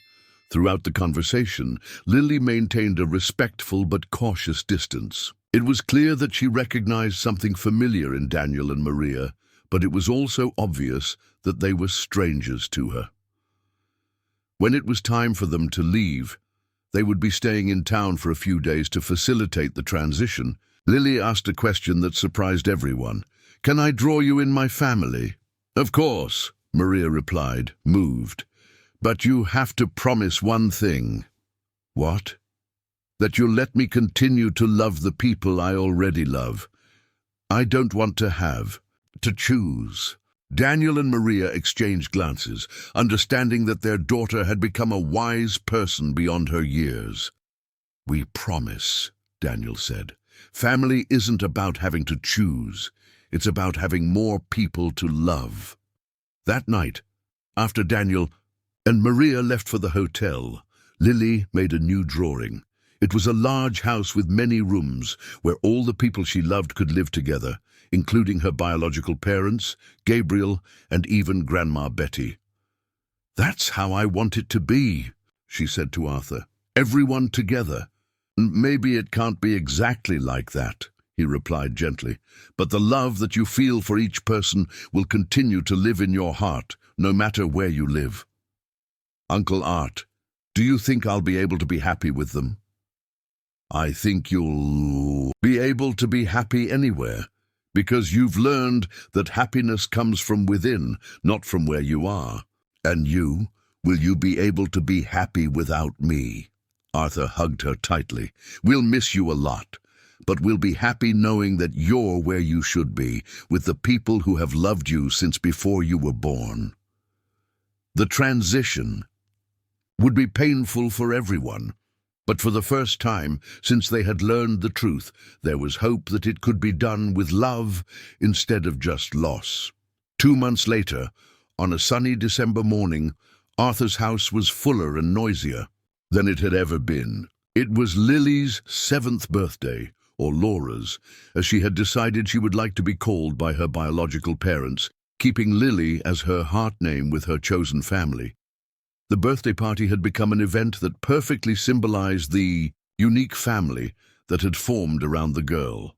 Daniel and Maria traveled from Ribeirão Preto with Gabriel, now 10, who had become the protective brother he had always dreamed of being. Roberto had moved permanently to Aspen, occupying a small house just 2 streets away from Arthur's property, and Betty, released from prison 3 weeks earlier due to new evidence in the case, was back in the garden she loved so much, officially hired by Arthur as the property's gardener and caretaker.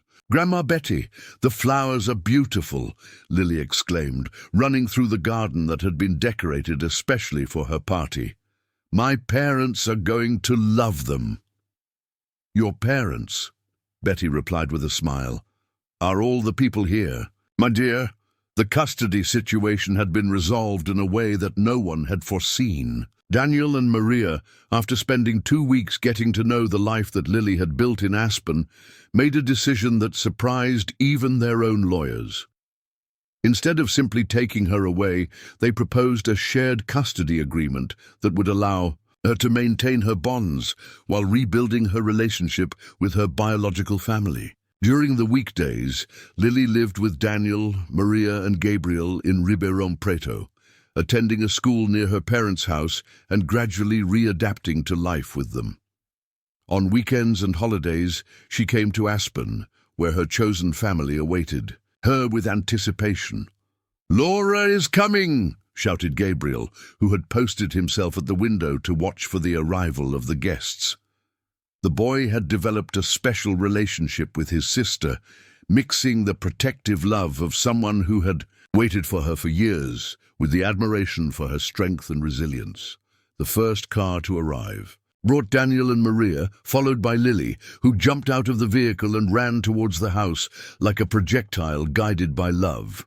She threw herself into Arthur's arms first, then hugged Clara and Roberto, and finally ran to Betty, who was waiting for her in the garden. "My heart, girl," Betty said, holding her tightly. "How you've grown in these 2 weeks." "I missed everyone so much," Lily said, her voice muffled by the hug. "But guess what? Gabriel taught me how to play soccer." "Really?" Roberto asked, feigning surprise. "And are you good?" "I'm terrible," Lily laughed, "but it's a lot of fun." The ease with which she transitioned between her 2 lives had surprised all the adults involved. Far from being confused or divided, Lily had embraced the richness of having multiple families who loved her in different ways. During the party, while watching the girl interact with everyone, teaching Gabriel to draw birds, helping Maria serve the cake, telling Daniel stories about her adventures in Aspen, playing in the garden with Betty, Arthur approached Clara. "Can you believe that 8 months ago our biggest worry was our own loneliness?" he said. "It seems like a lifetime," Clara replied. "Or maybe this is our real life, and everything before was just preparation." Roberto joined the conversation, listening to Clara's last words. "Do you know what impresses me most about her?" he said, watching Lily explain something animatedly to Gabriel. "How she never developed resentment. She went through abandonment, abuse, identity confusion, multiple separations, and yet her heart remains open to love. It's as if she intuitively understands that love multiplies instead of divides," Arthur agreed. At that moment, Betty approached, the group carrying a cup of tea. She had aged during her months in prison, but her eyes maintained the serenity of someone who had found peace with her choices. "May I intrude on the conversation?" she asked. "Always," Clara replied. "I was thinking about how Lily manages to love so many people without conflict." I think it's because she learned that love is not property, Betty said. It's a gift that we give and receive freely. Betty, Arthur said, do you regret everything that happened? The mistakes you made? I regret the suffering I caused to a real family, to you, to herself, but I don't regret finding Lily when she needed me. Sometimes crooked paths lead us to the right places. Daniel joined the group at that moment, Gabriel running behind him chasing a butterfly that Lily had pointed out. Can I say something? He said, addressing everyone. Maria and I spent 3 years imagining the reunion with our daughter. In our fantasies, she would come home, and it would be as if those years had never existed. And now? Roberto asked. Now we realize that those years made her who she is. The brave, loving, and resilient girl she has become is the result of all the experiences she has had, including the love she received from you. And Maria, how does she feel about this whole complex situation? Daniel smiled. Maria told me yesterday that she never imagined that recovering our daughter would mean gaining an entire family. But that's exactly what happened. As the afternoon progressed, the adults watched the children playing together. Lily and Gabriel had become inseparable, creating imaginary games that incorporated elements of all the stories she had lived. Uncle Art, Lily called from afar, can you come here? Gabriel wants to know about the birds in the garden. Arthur joined the children, explaining about the different species that visited the property. Gabriel listened, fascinated, clearly impressed with his sister's knowledge of nature. Laura knows everything, Gabriel said to Arthur. She taught me to draw, and now she's teaching me about birds. Your sister is very special indeed, Arthur agreed. Can I come visit here sometimes? I want to learn how to take care of the garden like her. Of course you can. This house will always have open doors for Lily's family. As the sun began to set, it was time for goodbyes. It was always the hardest moment, but it had also become Grandma Betty, Lily said, hugging her once more. Take good care of the plants. For me, I always do, and you take good care of your brother for me? I always do. Mommy Clara, Daddy Roberto, Uncle Art, she said, hugging each one. I love you to the moon and back. We love you to the moon and back too, they replied in chorus, a phrase that had become their goodbye ritual. As Daniel's car drove away, taking Lily back to Ribeirão Preto, the 4 adults remained on the porch, watching until the vehicle's lights disappeared completely. Do you know what I realized today? Said Clara, breaking the contemplative silence. What? Lily saved us as much as we saved her. Each of us was lost in some way when she came into our lives. It's true, agreed. Roberto, I was focused only on work, living a life without real purpose. I was bitter and alone, Clara admitted, carrying guilt that I thought I would never be able to resolve. I was lost in melancholy, Arthur said, living in the past instead of building a future.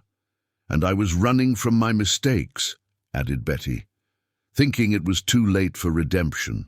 And now, asked Roberto, now we are a family, Arthur said simply.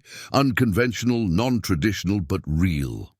A family that proves that love can overcome any obstacle, Clara agreed.